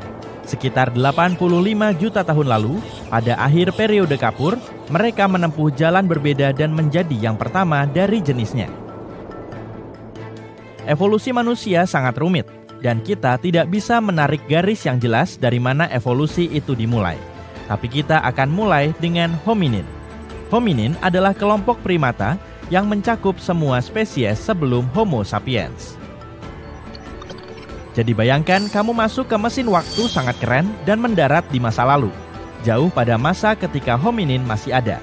Apa yang akan terjadi?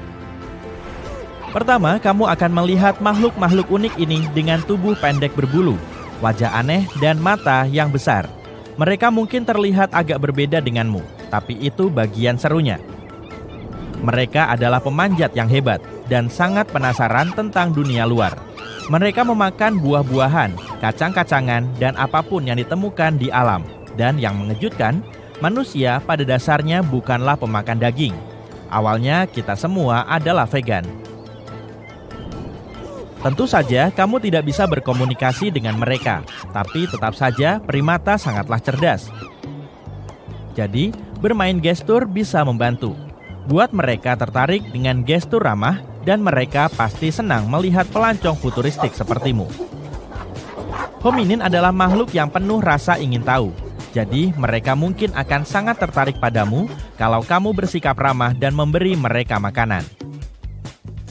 Selanjutnya kita beralih ke Homo habilis dan Homo erectus. Zaman mereka, zaman batu, dimulai sekitar 2,6 juta tahun yang lalu. Seperti yang bisa kamu tebak, ini adalah masa ketika manusia mulai menggunakan peralatan dari batu. Zaman batu berlangsung sekitar 3,4 juta tahun dan berakhir antara 4.000 hingga 2.000 tahun sebelum Masehi. Zaman ini diakhiri dengan dimulainya pengerjaan logam. Homo habilis atau manusia terampil layaknya MacGyver dari zaman batu. Makhluk kreatif ini menjadi yang pertama kali menggunakan peralatan batu. Homo erectus adalah manusia yang berjalan tegak. Mereka sedikit lebih dekat dengan kita. Seperti namanya, mereka makhluk pertama yang berjalan dengan dua kaki seperti kita, meski mungkin terlihat agak berbeda dari manusia modern. Lalu seperti apa kehidupan mereka? Mereka ahlinya bertahan hidup. Homo erectus senang menjelajah dan mengutak-atik sesuatu. Mereka membuat peralatan batu sederhana seperti batu tajam untuk memotong dan mengikis. Mereka pada dasarnya adalah penemu awal. Homo erectus suka berpetualang.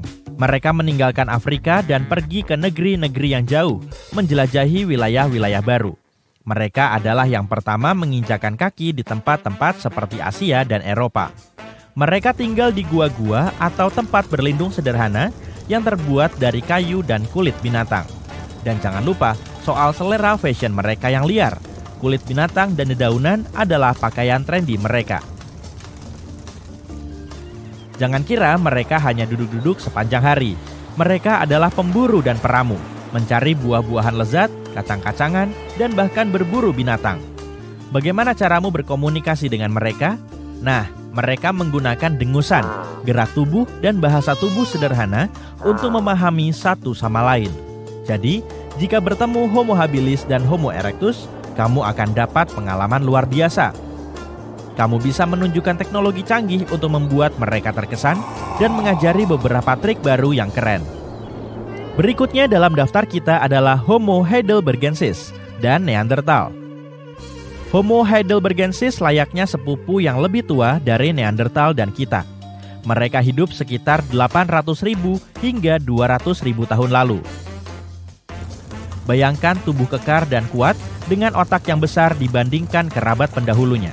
Mereka ahli membuat peralatan dan suka menjelajahi tempat-tempat baru. Neanderthal hidup di Eropa dan Asia dari 400.000 hingga 40.000 tahun lalu. Neanderthal sangat cerdas dan mampu beradaptasi dengan luar biasa terhadap cuaca dingin. Dengan tubuh kekar dan kuat serta hidung yang besar, mereka mampu menghadapi musim dingin yang sangat dingin.